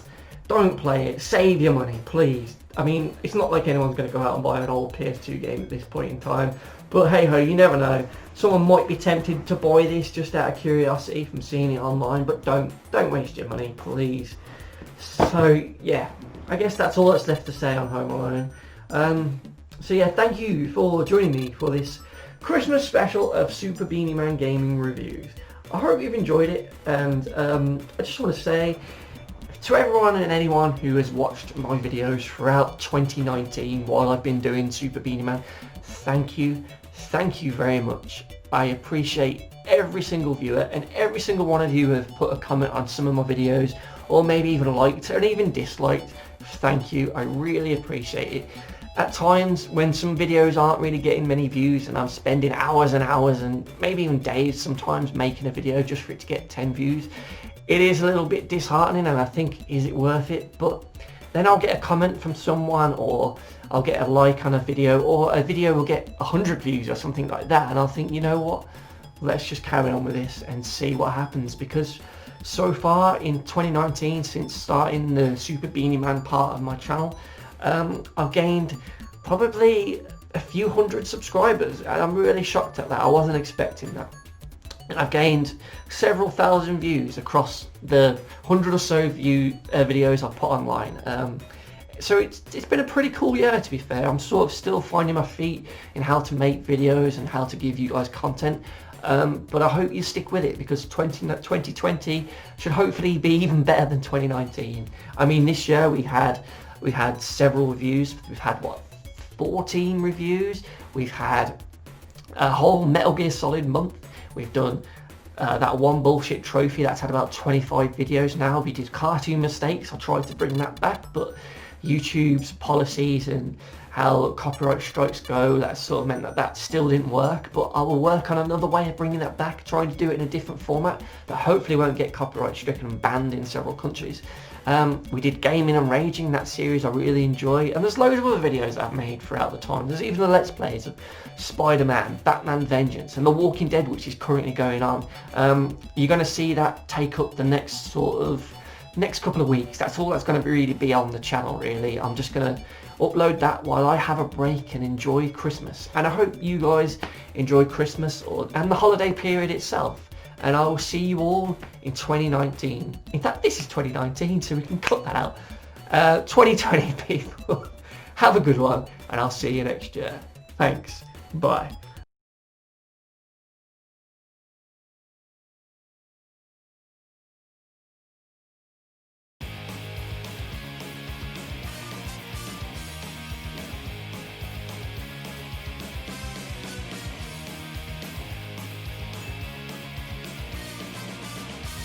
I totally didn't cut that out, did I? Fuck.